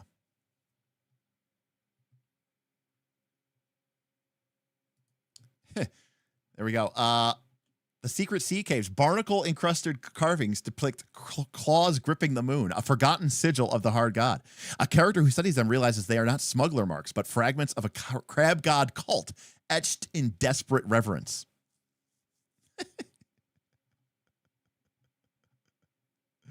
By the way, now the sea monster may not be a natural beast. It could be a spawn or an emissary of the hard god, mutated by its lingering power. When it dies, its carapace cracks open to reveal faint, glowing crab runes along its bones.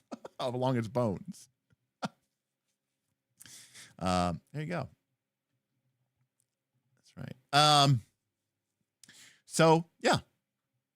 I know crabs don't have bones, but maybe, remember we talked about this. This was the crabogenesis, right? The creatures used to be something else, and then they became crabs. So yeah. Um,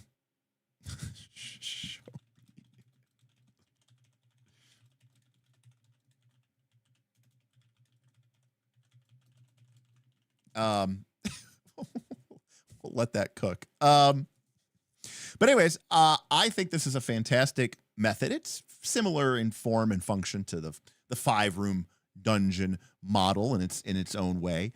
But you know, again, you could easily get probably a session or two of play out of that.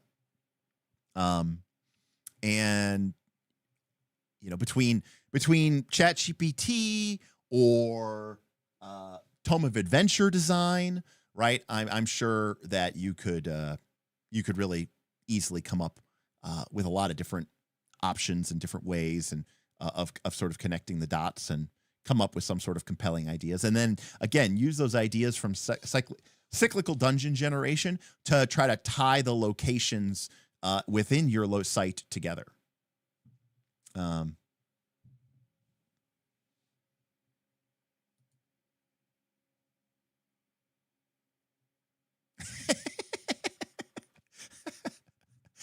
The forgotten relics of the crab. The hard god. There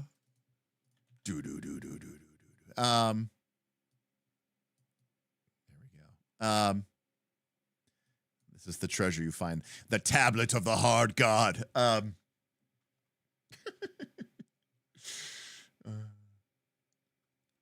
also too, remember, like I don't think there's anything wrong with prep, but honestly, like most of the time, this is all you really, especially for like a more light game, you don't really need too much more than this. And quite frankly, I think that's all I would want it to have. It's just, this rough sketched out map and maybe a rough, a rough key, right? Where it's kind of like, one,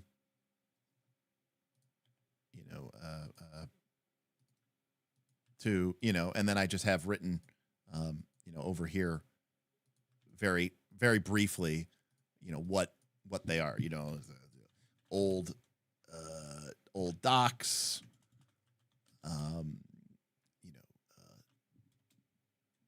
underground sea cave, that kind of stuff. And that's all you really need for most people. Now, of course, obviously, if you're playing a game like Draw Steel or PF2, I think you're going to need more extensive work, right? You're going to need more prep. We do not speak of she who spreads quiver. Was it the Lady of Butter or something? Oh man, it is so crazy how green I look. I do not know why this color balance thing is crazy. Looks so green.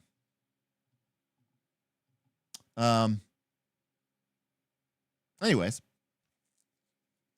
it's not easy being green.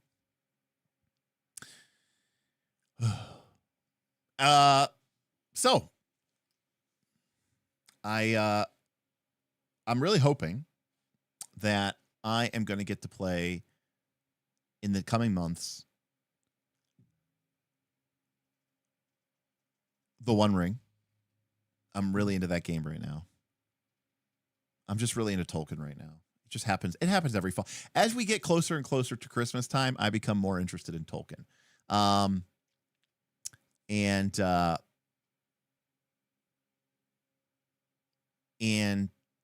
then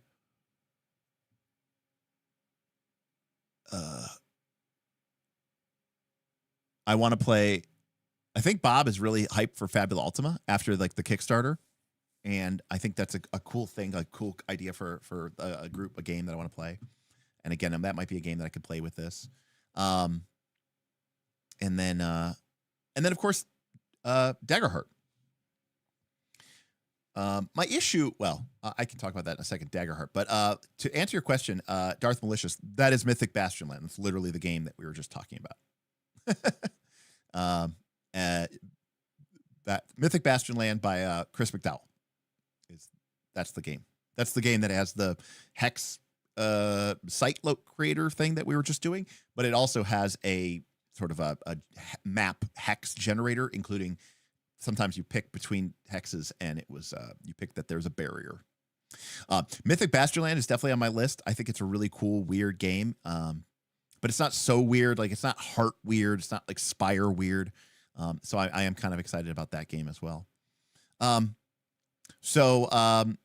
Jacob Online says, the dagger splaining Lord of the Rings stream gave me serious hankering for some Lord of the Rings rewatching. Oh, for sure.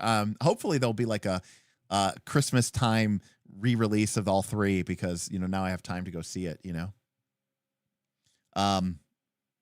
Iluvatar, and how else would they be anything but? Yeah, I just finished the stream on my way to work today, and now I want to play both Daggerheart and rewatch Lord of the Ring. Lord of the Ring watch party on the Discord would be fun, Cal. We should totally do that. That would be really awesome, especially as we get into like the holidays and people have off. Yeah, Cal, remind me about that, you know. Is Legend of the Mist on my list? The game seems really awesome, and I want to give it a try.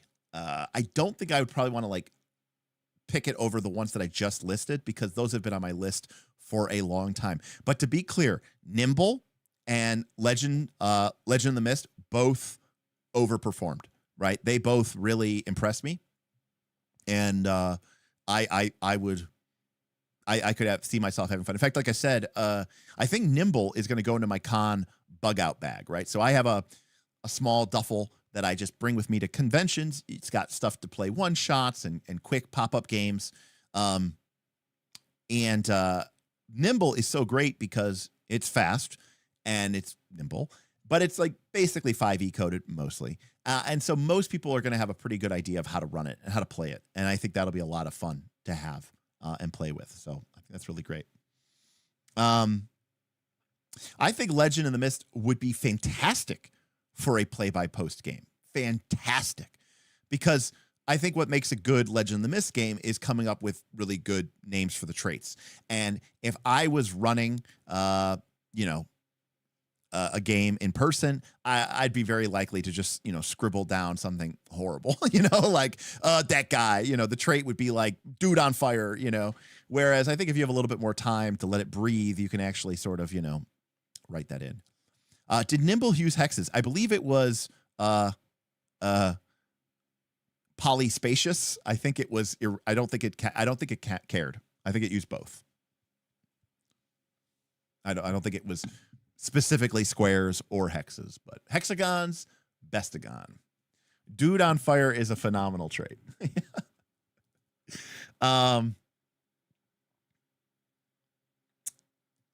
I do remember in Monster Hearts, one of the first PBTA games, and when I was first playing it, you could gain conditions, and conditions were free form. They could be whatever.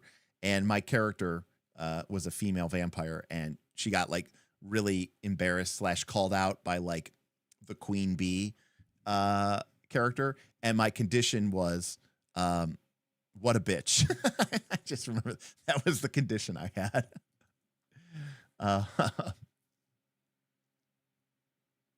So anyways, I think that's really cool, Jacob Online, for a PB play-by-post game. Jake, are you playing that on Night's Last Call Discord? Or is this like for your home game?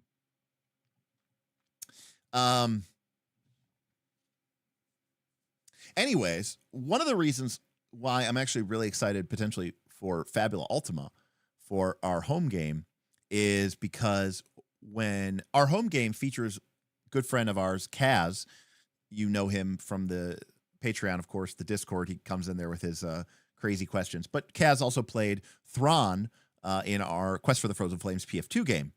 But Kaz lives in Seattle, so Washington State. So he lives far away.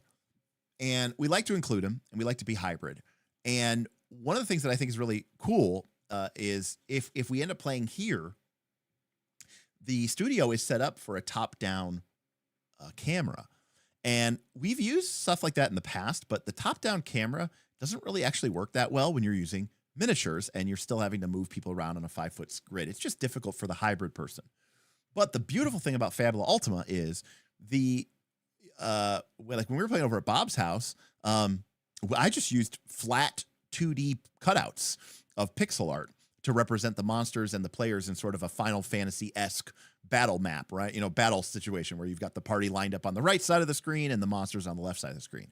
And it's really more about just being able to see which monsters are there. And I think that'll work really, really well for our hybrid setup where we have several players in person and one player remote, because they'll be able to easily, interact and not have to worry about feeling disconnected.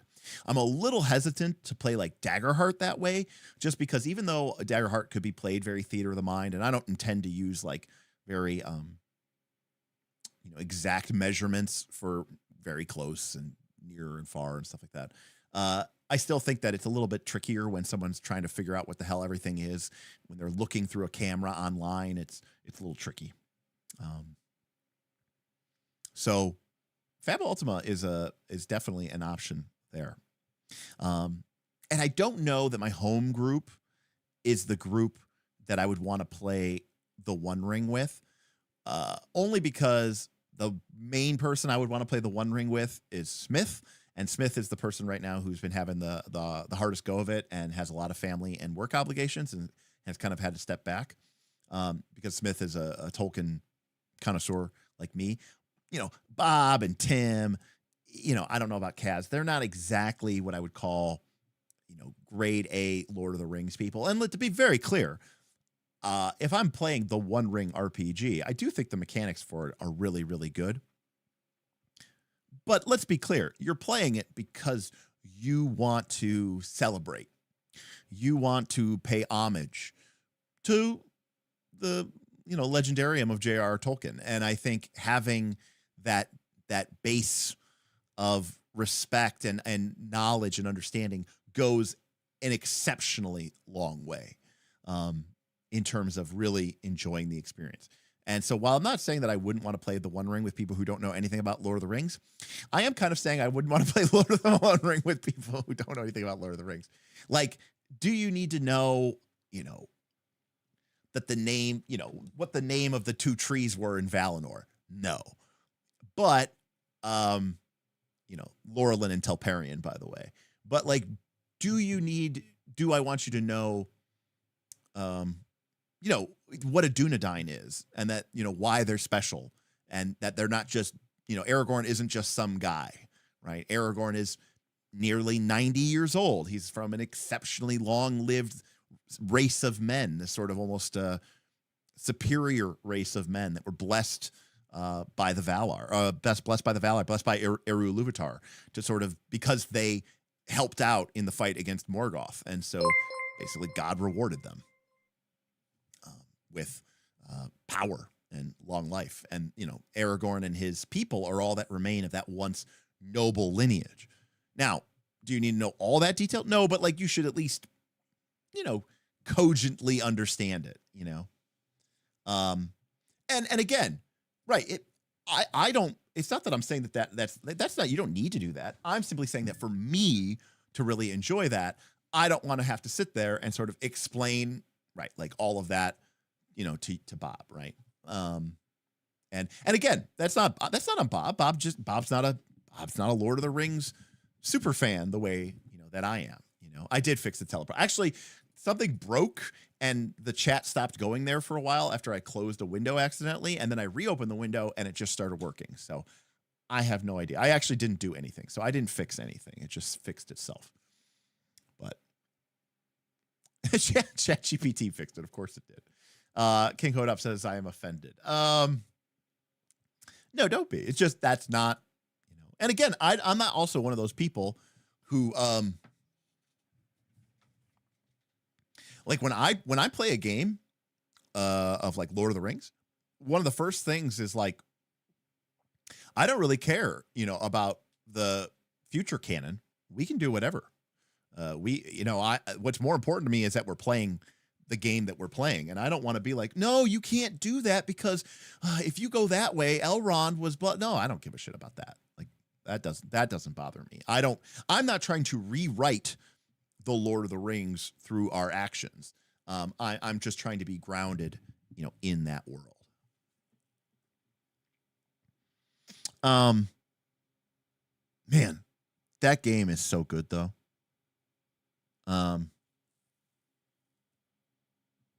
Cal, Elia, friend of the show, she has been trying to pitch me Crusader Kings forever. Right. It's not a shade on Bob. I mean, Iluvatar, it would be like if I sat down to play a One Piece game with these, with Bob. And I don't know, I know it's disturbing that I do know this now, but like, I don't know that there's some sort of special fruit or something that they eat and you can only have one fruit or something. And like, I don't know anything about it, I'm just making up and I don't understand any of the in-world jokes or logic, so yeah. Yeah, exactly. Hey, good night, Generalin. Hey, it's almost 2 a.m. I'm going to probably drop out myself here.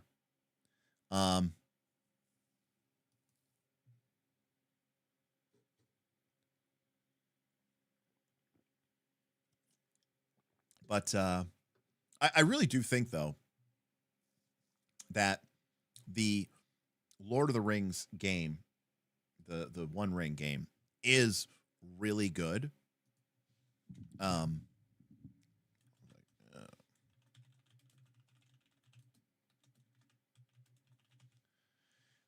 Because, like, for those of you who don't know, it's got this great. Let me see if I can find it really quick.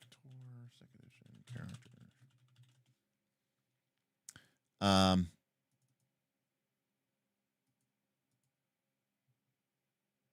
Cool.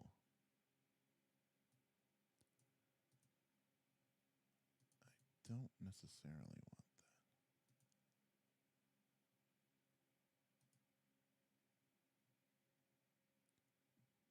Okay, so like, this is a form fillable sheet that somebody made.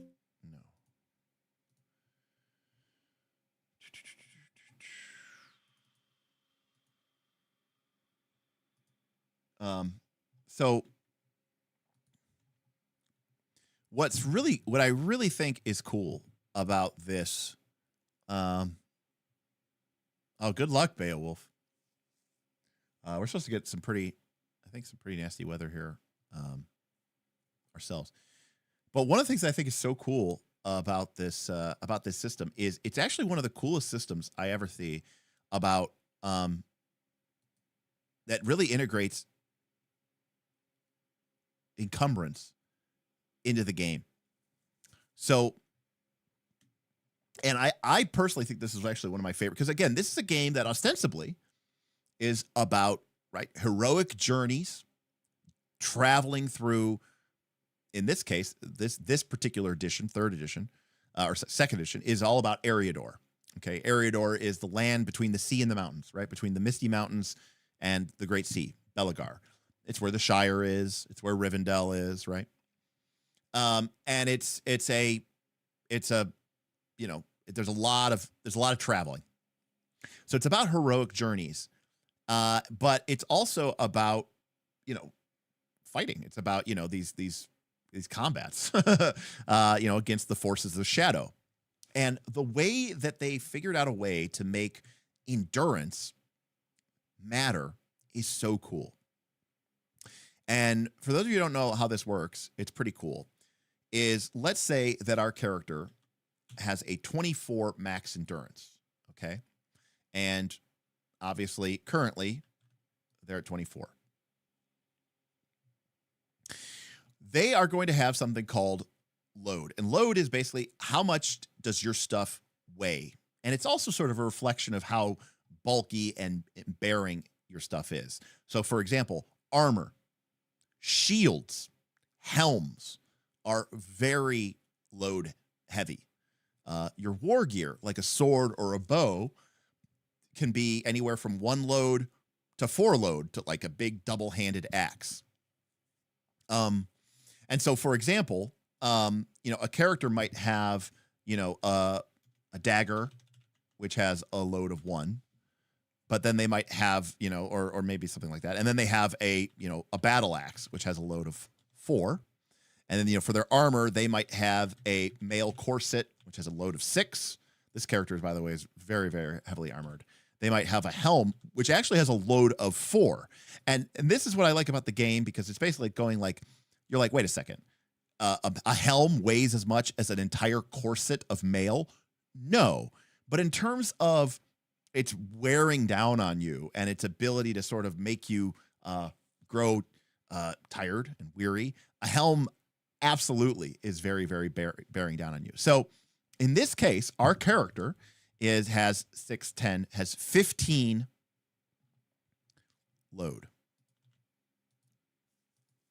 And what's really cool about this game is if our endurance drops to 0, obviously some bad stuff happens to us, right? We become unconscious. We potentially start taking, wounds and scars and stuff like that. But what's really cool about this game is when your endurance equals or is lower than your load, your character becomes weary.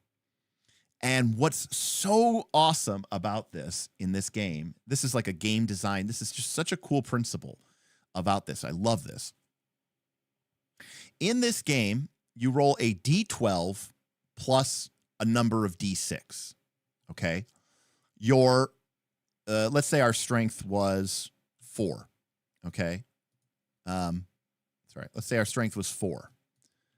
So in that case, our target rating is 16. That means we're trying to get 16 or higher whenever we make any of these strength skill checks. Awe, athletics, awareness, hunting, song, and craft. Okay. We're going to roll a D12, and then we're going to roll 0 to, well, a lot of dice. The number of ranks we have in the skill is how many dice we roll. So let's say that our athletics is 2. So we're going to roll 2d12 plus 2d6, right? But here's what's really cool about this game. You don't really actually technically need this, but it'll be difficult to see. But on the D6s, okay, that you roll for this game, again, you can use normal D6s because it doesn't really actually matter. But it's so cool because of the fact that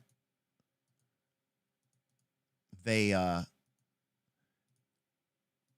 this really, really interesting thing. You know, it's 1d12 plus 2d6. So on the d6, okay, you've got your 1, 2, 3, 4, 5, 6, right? You've got all the different values of the d6. But this is what I think is so clever about this. On the actual d6 that come with the game, okay, trying to make these 3s. Oh, nope, it really doesn't want me to. Enter 3, enter 4, enter 5. There we go. Okay.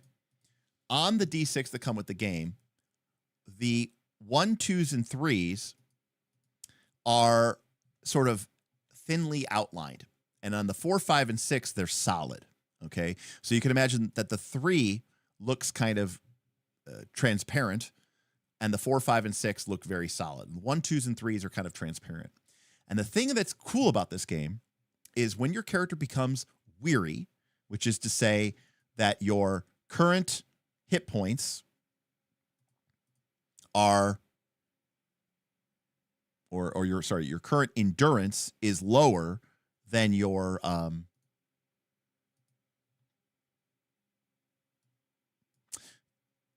load, you become weary.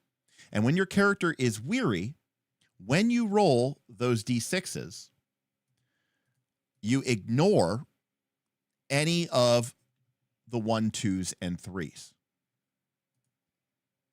And that's really cool because what it does is it doesn't take away your ability to roll the high values. It only takes away your ability to roll low values.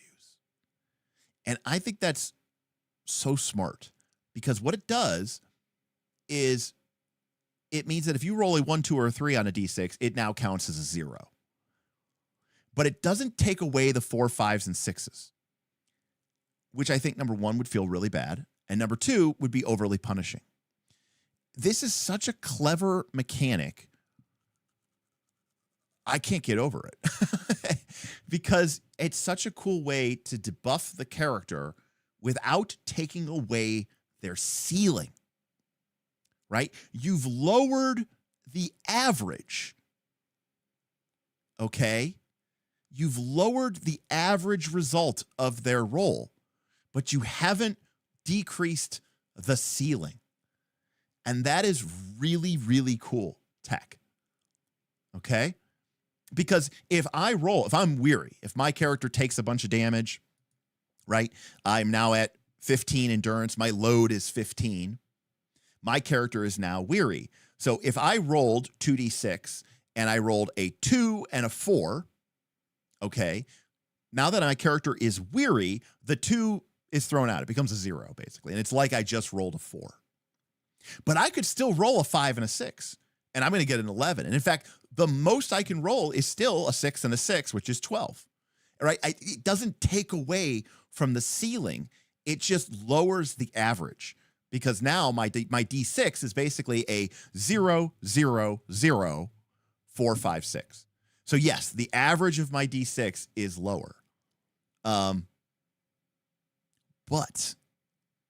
there's something that is so awesome. Okay. Your character is being worn down. Your endurance, which was once 24, and is now down to 15. Okay. Your load is 15. Your character is now weary. The battle continues. Get the endless waves of the orcs have worn down on you, and your load is making you weary. Guess what? So you drop your character's helm. Your character, in a moment in the battle, right, reaches over, takes their helmet off.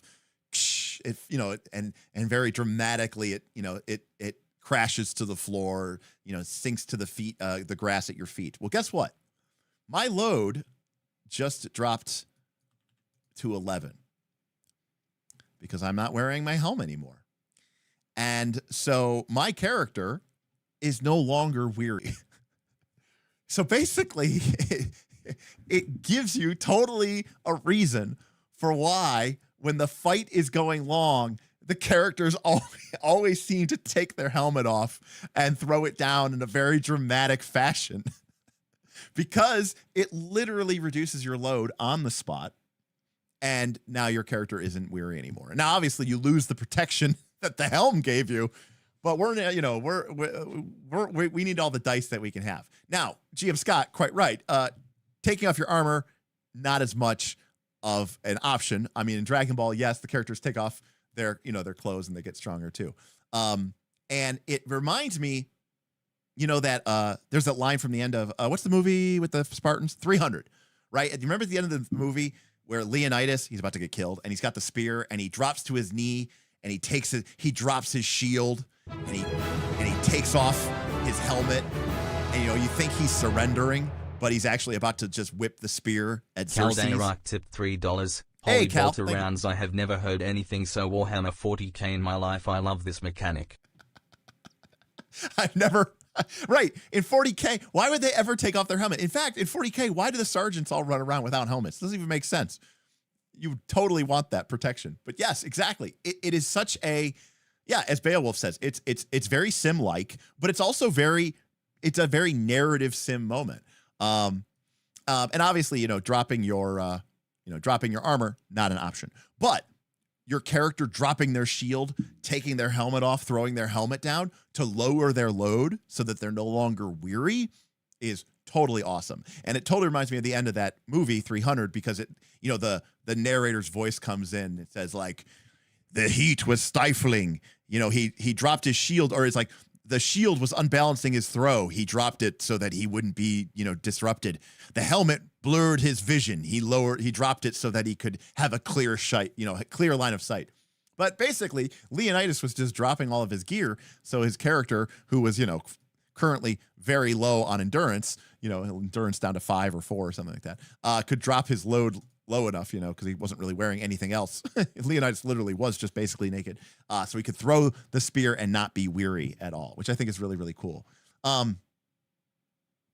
Which is really cool because, yes, weight doesn't matter. When everything's fine and your character is full of endurance, it doesn't really matter, The other thing, which is really cool about this mechanic, is this second number here, which is called fatigue. Fatigue accumulates as your character journeys. It accumulates kind of as it almost cannot be avoided. It's just a question of how much fatigue does your character gain. And to be very clear, in this game, you don't, go take a long rest and recover your fatigue. You recover fatigue when you spend time in Rivendell, when you spend time in Lorien, when you spend time in Edoras. And so as you adventure, okay, your fatigue of your character slowly starts to build up. So let's say this is a different character. Their maximum, endurance is 20. We're at 20. Their load is only 8. So if their endurance ever drops to 8 or lower, we become weary. Well, as the characters continue to adventure, this fatigue will start to build up. And actually, the number that makes you weary is your load plus your fatigue.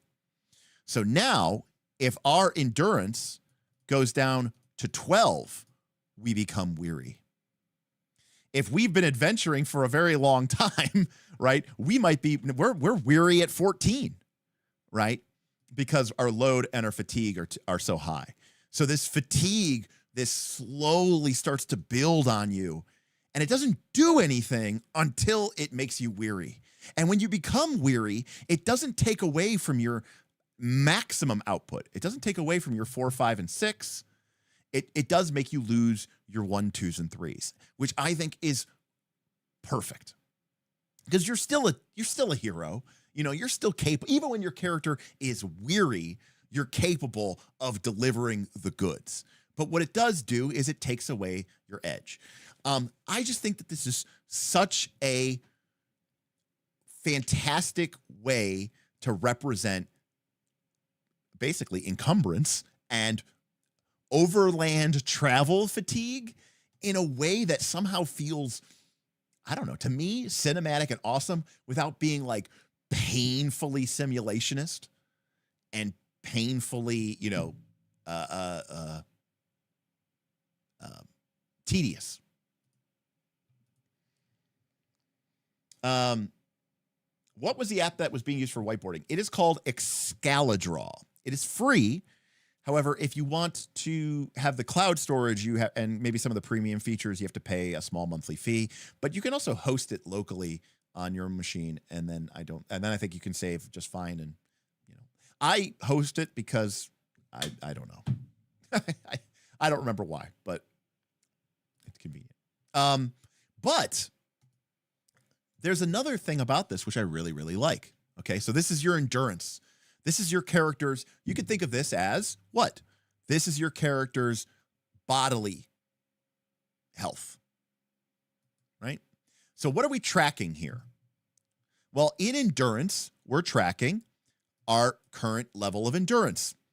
Endurance goes down as we, take battle, as we take damage.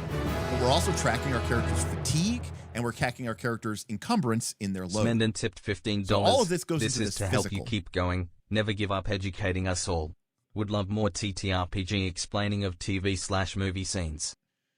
Yes, man, and the dagger explaining was really cool. We should definitely do that, maybe with other systems or other very famous scenes. I mean, obviously, the key has to be a system I'm fairly familiar with, and it has to be a scene that I'm fairly familiar with, so I know what to do. Philip Manley, I wish this was my homebrew system, but it is not. But it has been a big influence of me for sure. And just some of the ways that it does things which are really, really cool. But thank you, Smenden. I really appreciate it. And again, I had a lot of fun doing that dagger explaining. I know it took us a long time to get into it, but I thought it was really, really fun. But here's what I love about this system. I love when systems are reflective of one another. Okay, because here is our character's hope. Hope is if this is our physical stamina, this is our spiritual stamina. And just like anything else, we have a maximum hope and we have a current hope, and we can spend hope, right, to become to gain bonuses to different things. Well, guess what?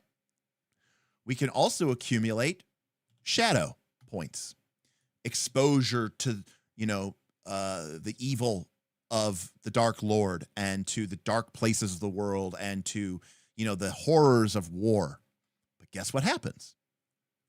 If we spend too much hope, or if our shadow gets too high, if our hope ever gets equal to or lower than our shadow score, our character becomes miserable. Okay? And just like when our endurance became lower than our load, we became weary. If our hope becomes lower than our shadow, we become miserable. And shadow is something that will go up and go down as we kind of get exposed to stuff. But just like how it's actually load plus fatigue, it's actually shadow plus scars. And scars are a much more permanent, lasting thing. And again, so when you accumulate scars, your character is basically closer and closer and closer to being perpetually miserable. So the way I like to look at it is that by the end of the Lord of the Rings, at the start of Lord of the Rings, okay, this was Frodo. Okay? At the end of Lord of the Rings, okay, right, like, this was Frodo. But when he went back to Bag End and his character had healed the shadow and his hope was full, but his scars were so high that his character was essentially permanently miserable.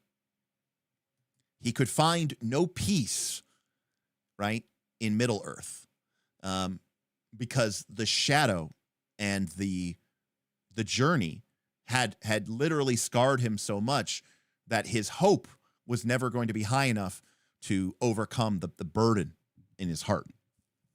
So that's why Frodo basically has to leave. There's literally no way for him to be cured here.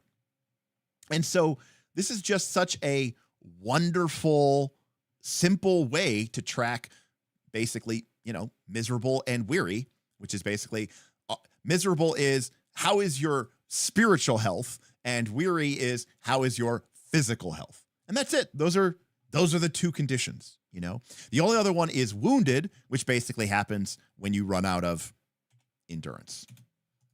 Right?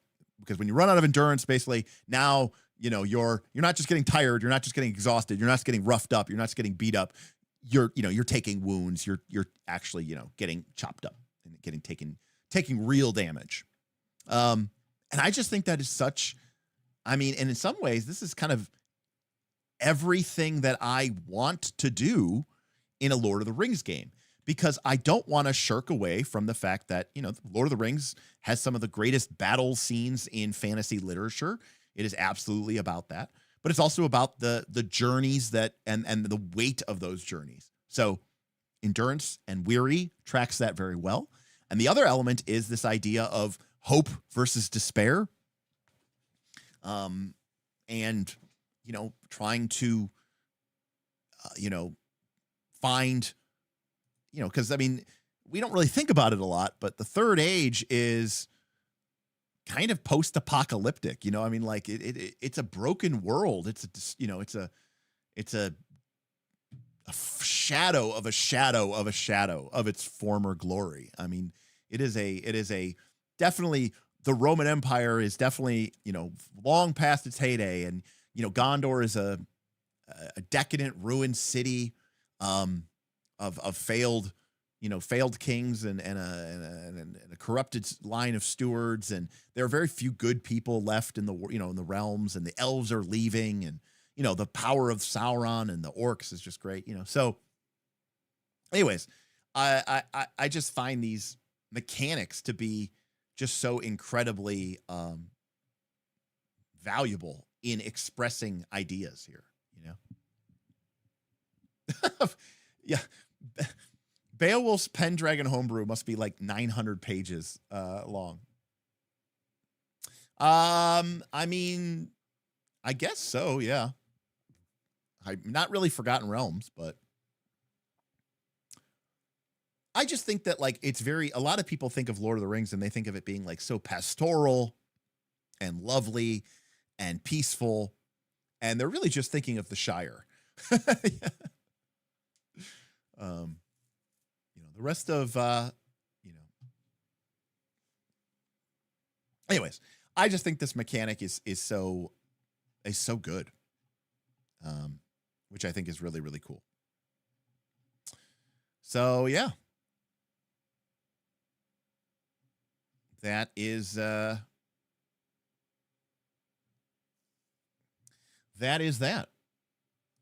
I feel this is a game system that I am very eager to play along with again. So I was going to say something, and I did want to say this. I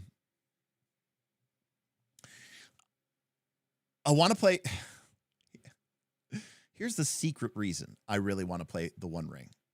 Number one, I got to find out what the hell is going on with my lights. I don't know if it's my lights or if it's my camera, but I'm just so green. There are 4 or 5 games that I really want to play. Daggerheart, Fabula Ultima, The One Ring, Mythic Bastion Land. Sure, we'll just stop there. Here's the problem. The problem is that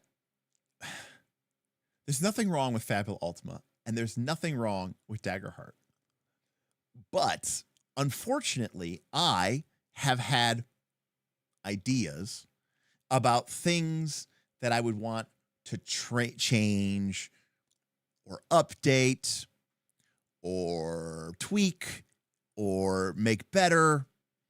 And so it's kind of like I kind of don't want to play them, because if I play them, then I'm going to be tempted to like change them. And I don't really want to have to figure out those changes. Like, I know that they're like, again, we just ran Fabula Ultima the other week. And for me personally, for a TTJRPG, I would rather you didn't miss in combat. Pulf and I were talking about that just the other day. We were talking about it just today. We were talking about it yesterday. And the fact of the matter is, when Ema made Fabula Ultima, he just took the system from Ryutama and bolted it on. And I don't know if he really thought anything more than that. And obviously it became this huge game. It's fine. It's totally acceptable, and it's totally fine. It's totally great. It's just, in my personal preference, you wouldn't have a null result like that in combat. You just wouldn't. And so I would just rather you avoid that. Unfortunately, changing something like that is not an easy fix. And it's not something that you can just bolt on some other. I can't just, take something from Mythic Bastion Land and just stick something into it, because there's so many other elements that tie into you needing an attack bonus and, skill feats that increase your attack bonus, and blah, blah, blah. So knowing that there are things that I would want to change makes me a little bit less desirable to want to run those games up, because I played those games and I know that I would want to change those, but I don't really feel like changing them. And I'm also not so presumptuous to assume that I have some sort of perfect solution. I don't. In fact, my solution may be worse than the problem. And I just kind of don't want to deal with that burden. Daggerheart is kind of the same way. I think Daggerheart is actually totally fine the way it works. I'm not even as worried about the null result because it uses sort of a PBTA style framework. It's not as, and because of the way the Spotlight doesn't have a traditional initiative system, if somebody does quote unquote miss, it's very easy for me to GM to make a quick GM move. Maybe I don't Spotlight an adversary. I just highlight the growing danger and then I throw the Spotlight back to that same PC. But as I've said, there are things that I would want to change in some of the structure of, say, the levels and maybe the way that the entire Druid class works. And so again, there's ideas that I have there. And so I'd love to experiment with them, but I'm kind of also like, I just don't want to deal with that right now. Which brings me back to the One Ring, because as far as I can tell, now I do not have a lot of experience. I've played the original Shire one shot of the One Ring, the original box set. They've just created a new starter set for the game, but I've read it. And, you know, I'm absolutely a believer, you know, people should play games, you know, get a feel for them before they start making changes. That being said, I've been playing role-playing games for like 30-something years. Obviously, I put a lot more time and attention into really focusing on how these games work than most people, probably why I was somewhat successful in creating a YouTube channel where I talk about games and people find some of my insights valuable. So most of the time when I do a read through a game and I go, that's a problem, that's going to be an issue, that's not probably a bad mechanic, it's just not going to create the play pattern that I want out of the game. Willpower, for example, from Forbidden Lands, I usually can call my shot before I've ever even played the game. I have enough experience that, you know, it's like I remember when I tore my labrum in my shoulder playing racquetball or rock climbing. This was 10 years ago. And I went to go see this like really, really, really, really highly renowned orthopedic surgeon. And he looked at me and he kind of like felt my shoulder and he was like, yeah, you're going to need surgery. And I was like, really? He goes, yeah, we're going to get the MRI and, you know, it's going to max out your deductible, but the surgery was going to do that anyways. We'll get the MRI just to, you know, cross the T's and dot the I's. But I've been doing this a long time and trust me, you know, I know what I'm talking. Sure enough, he was completely right. So I'm not saying I'm at that level, but I've played a lot of role-playing games. I've played a lot of role-playing games. I've read a lot of role-playing games. I spent a lot of time thinking about role-playing games. So I usually have a pretty good beat on this sort of thing. All that being said, there's nothing that I have seen in the One Ring that I would change. Like, at all. So that is what's really appealing to me. It's not that the game is so good. I do think it's pretty cool. But what's so appealing to me is that I'm like, I don't think there's anything here I would change. I think that these mechanics work exactly as I would want them to work, you know? And so that is really exciting to me as a person who, you know, looks at a game and then starts asking myself, okay, where does this game come from? You know, where is this game coming from? How does this game work? You know, how should we do it? No, it looks like my YouTube crashed again. So that's why we weren't getting any of that stuff. So it should be working again now. Let's see here. Beowulf says, I'll play I Volunteer as Tribute. My elven lady is at your service. Yeah, chat's frozen. Yes, it is.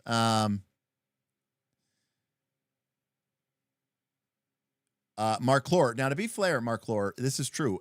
When I started reading the game, they had already done some of the errata, for sure. Yes, your comments. There we go. Looks like it's coming through now.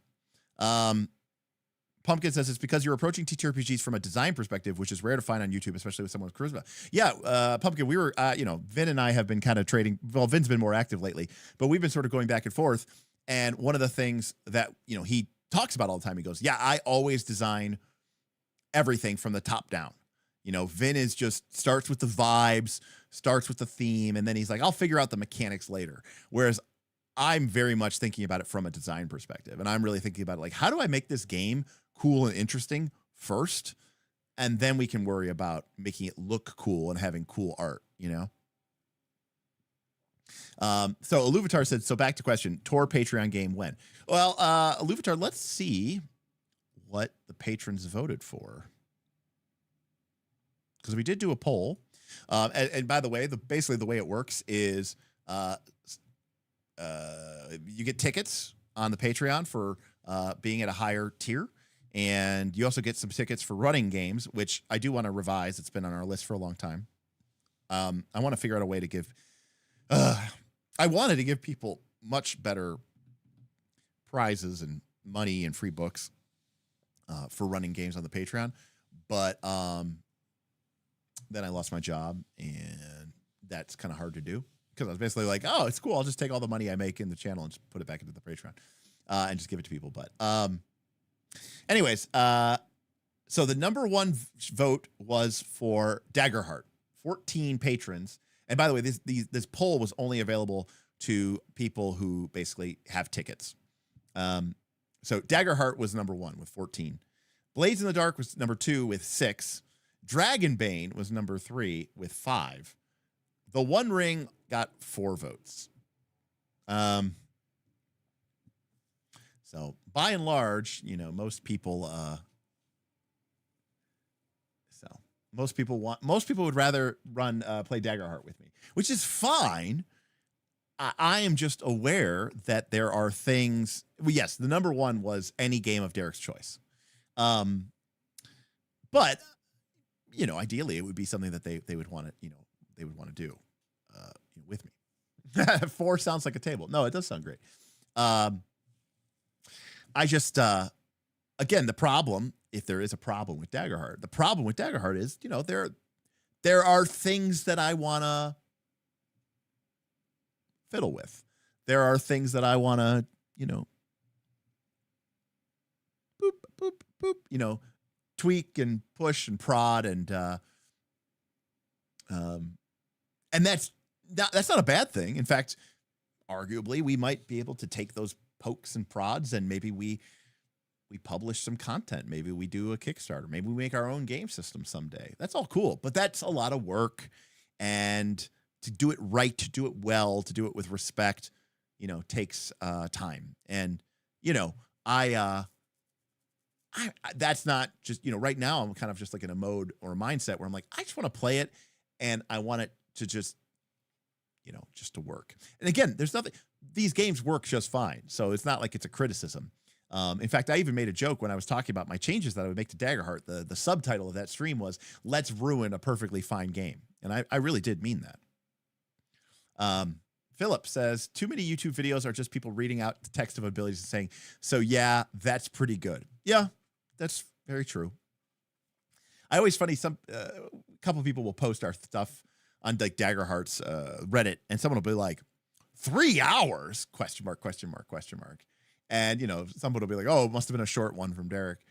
But somebody did say, or I see sometimes people say, well, it's like, well, yeah, because him actually talking and going into the details and thinking about the ability in its context and in its for its own design's sake, how does it fit into the wider system as a whole? What kind of play pattern does it create? What kind of reward experience does it create? That takes a lot more time than just going, sick, bro. So yeah, that's why our streams take forever, as some people say. But yeah. Well, yes, and of course 30 minutes of tangents, naturally. Also, by the way, side note, I think we're making really good progress. I finally started talking to the people at Gamma, and they're the people who run Origins. And I'm really thinking that we're going to be able to get our own private room for Origins 2026. So we're going to have, I'm hoping, a Knights of Last Call exclusive sort of VIP gaming lounge at the con.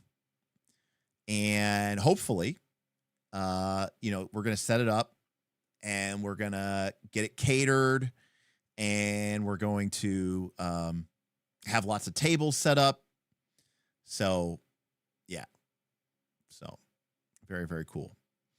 Because, again, last year we had close to 20 patrons attend origins in Columbus, Ohio.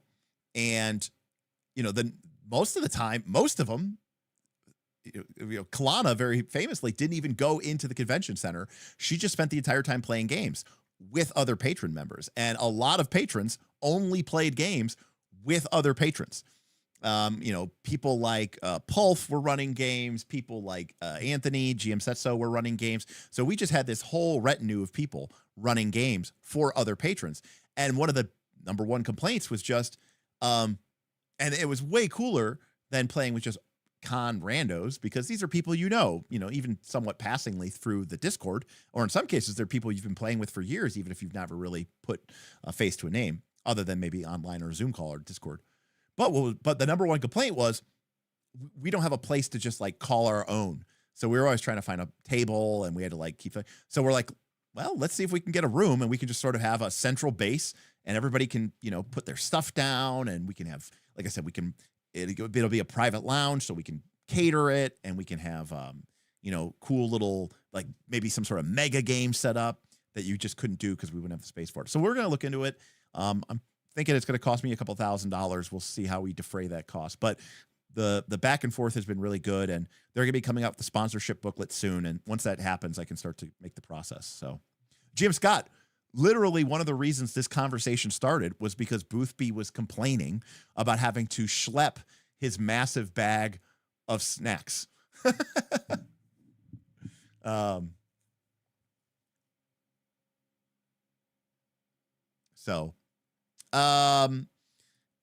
No, Beowulf, but I thought about like getting little badges made for people's because you have your badge, right? And I thought it'd be really fun to get little stickers. They're called like badge stickers, and have people's like Discord names on there, so that people can, connect names to faces. But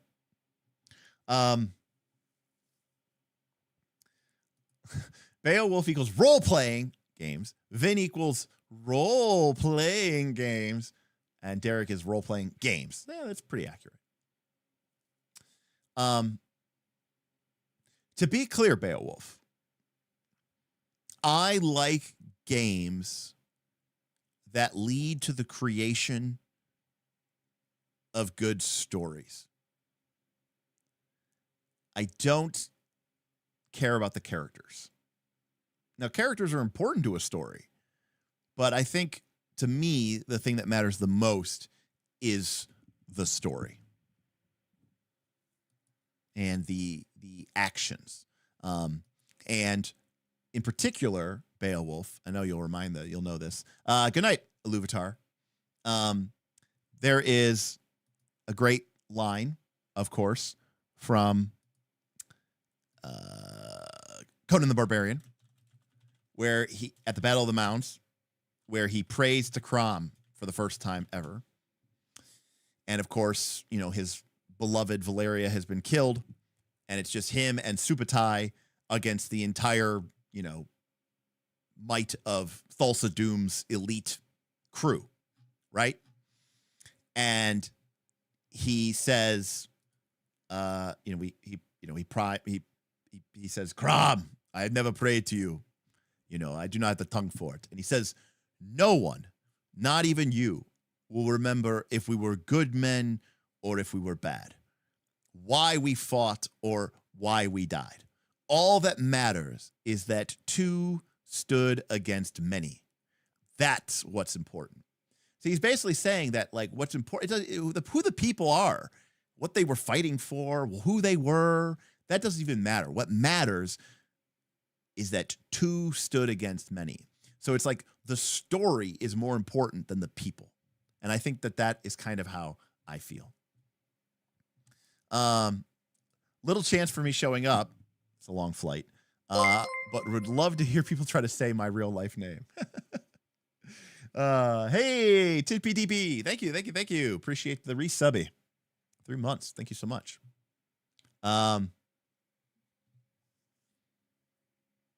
Right. It matters not what we fight, but what we fight for. Exactly. I couldn't have said it any better, GM Scott. And that's because we didn't. It's because Luke Crane did. That's right. It's not my line. It's Luke. Well, actually, it's not even Luke Crane's line. It's actually David Peterson's line from Mouse Guard. I fight for the user. No, wait, that's different. That's a different movie. Well, I fixed the Twitch integration. Yes. I mean, I need to eventually put in custom alerts, but yes, we're getting better. We're getting better. Where is Origins and how expensive is it? Origins is in Ohio. It's in Columbus. It's in June, July. It's fairly cheap. It depends on, you usually need to get a hotel. That can be anywhere from, $75 a night to $250 a night, depending on where you stay and how close you stay. The badge to Origins is like 80, 90, $100. It runs for 4 days, but most people get their Wednesday. And even though the convention runs Thursday, Friday, Saturday, Sunday, a lot of people get their Wednesday. So in some ways it's a 5-day con. So yeah, I mean, and of course it also matters if you have to fly or drive. I mean, that for me, it's a 2-hour and change drive. So it's almost down the road basically.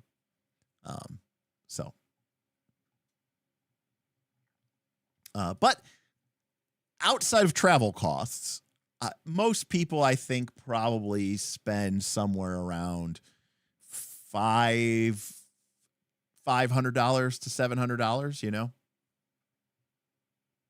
depending on where you stay. If you split a room with somebody, it's obviously a lot cheaper. If you're staying in your own room and you're paying for this, and if you want to stay at a hotel that's right across the street, et cetera, et cetera. I have not read any of David Gemmel's works. I kind of gave up on, is that like newer fiction?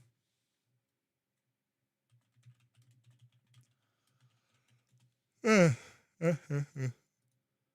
all right, never mind. I guess it's not that new. I've never heard of him.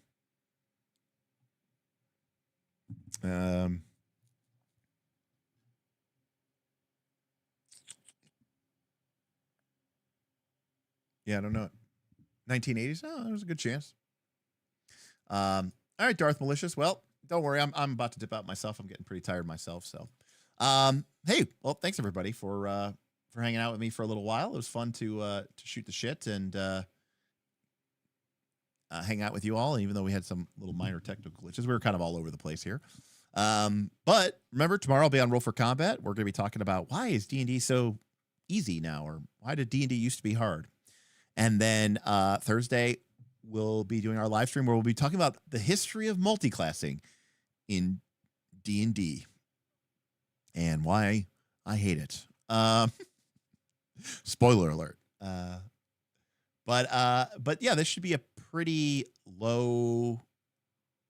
I shouldn't be super busy this week. I got some mail outs I need to do, a lot of prizes I have to send out, and some shirts I have to send out. And then, so we're probably going to be good for a Sunday stream as well. So maybe we'll do the first look. Our next first look in our queue is Shadow of the Weird Wizard, which is somewhere around here.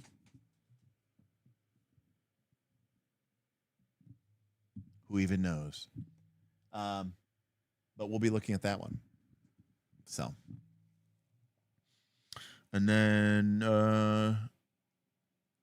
so yeah, I'm excited to look at that. There's some really great mechanics. Now, to be clear, I kickstarted Shadow of the Weird Wizard. It is actually legitimately a first look, because while I have read Shadow of the Demon Lord many times, I have actually not read Shadow of the Weird Wizard. So it'll be really interesting to see what, if any, mechanical changes they made, because there are several things that were in Shadow of the Demon Lord, which I thought were really, really great, including the path progression system. I loved his Boon and Bane system. It's something I've wanted to steal for a long time. In fact, I did steal it for when we did Dungeon Time Extreme 3-4 years ago or whatever. I basically stole the Boon and Bane system from Shadow of the Demon Lord. So Jake, that's interesting. I'm curious to see what's going to be changed. And of course, the thing that I disliked the most about Shadow of the Demon Lord is I just didn't like the sort of heavy metal gore death apocalyptic, nihilism vibe of blood for the blood god vibe of the game. So weird is cool, but death metal Orcus not as much. So it'll be interesting to see what direction it takes. All right, everybody. Well, thank you so much for hanging out with me. Thank you to just the incredible people who I'm not a big I love Warhammer Fantasy, GM Scott.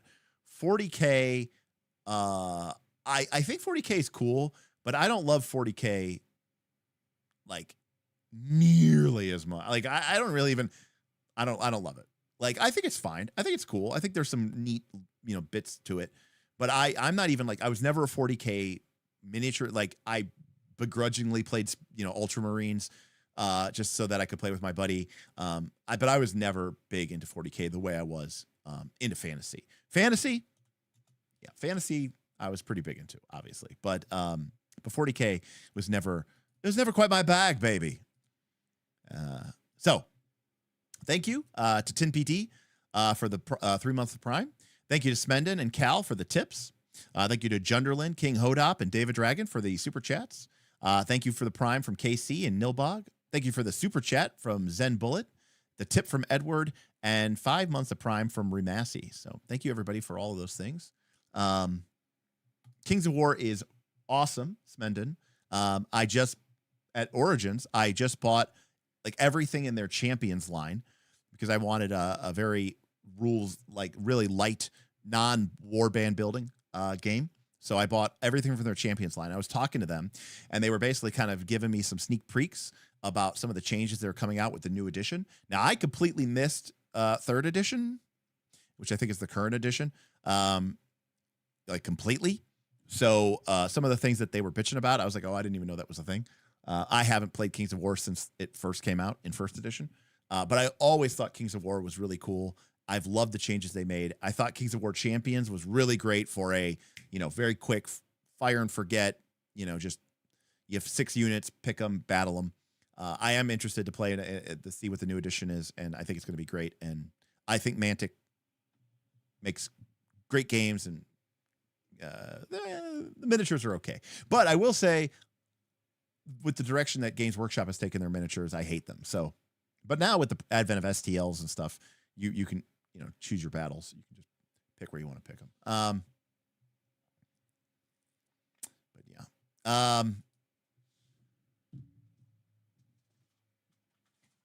Yeah, see, I even have the box here for the Champions double-sided battle mat, which I picked up at Origins, which is pretty cool. Which is neat in theory, but a bad idea because it's double-sided. So one side is like a snowy ground, and the other side is, this kind of earthy grass texture. But the problem means that both sides are kind of slick. And so it doesn't really stick. It doesn't really stay well. So you kind of need to get some shelving contact paper to put it underneath, which kind of defeats the purpose. And I'd much rather they actually just, had it be one-sided and just have mouse pad rubber matting so that it actually stayed put.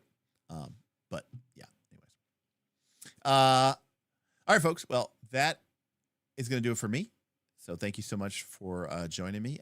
We'll be back. I'll be back tomorrow on Roll for Combat. We'll be back Thursday with multi-classing, and we'll probably be back sometime this week to maybe talk about Shadow the Weird Wizard.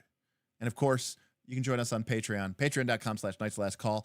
Get into our Discord, get into some games, get into some crazy conversations. As much time as you think I spend here talking to you in live, I spend 10 times as much time talking to my Discord. So we'd love to have you there if you want to be part of these conversations and add your thoughts to the grand experiment. So thank you so much, and we'll see you next time on Knights of Last Call. Good night, everybody. Peace.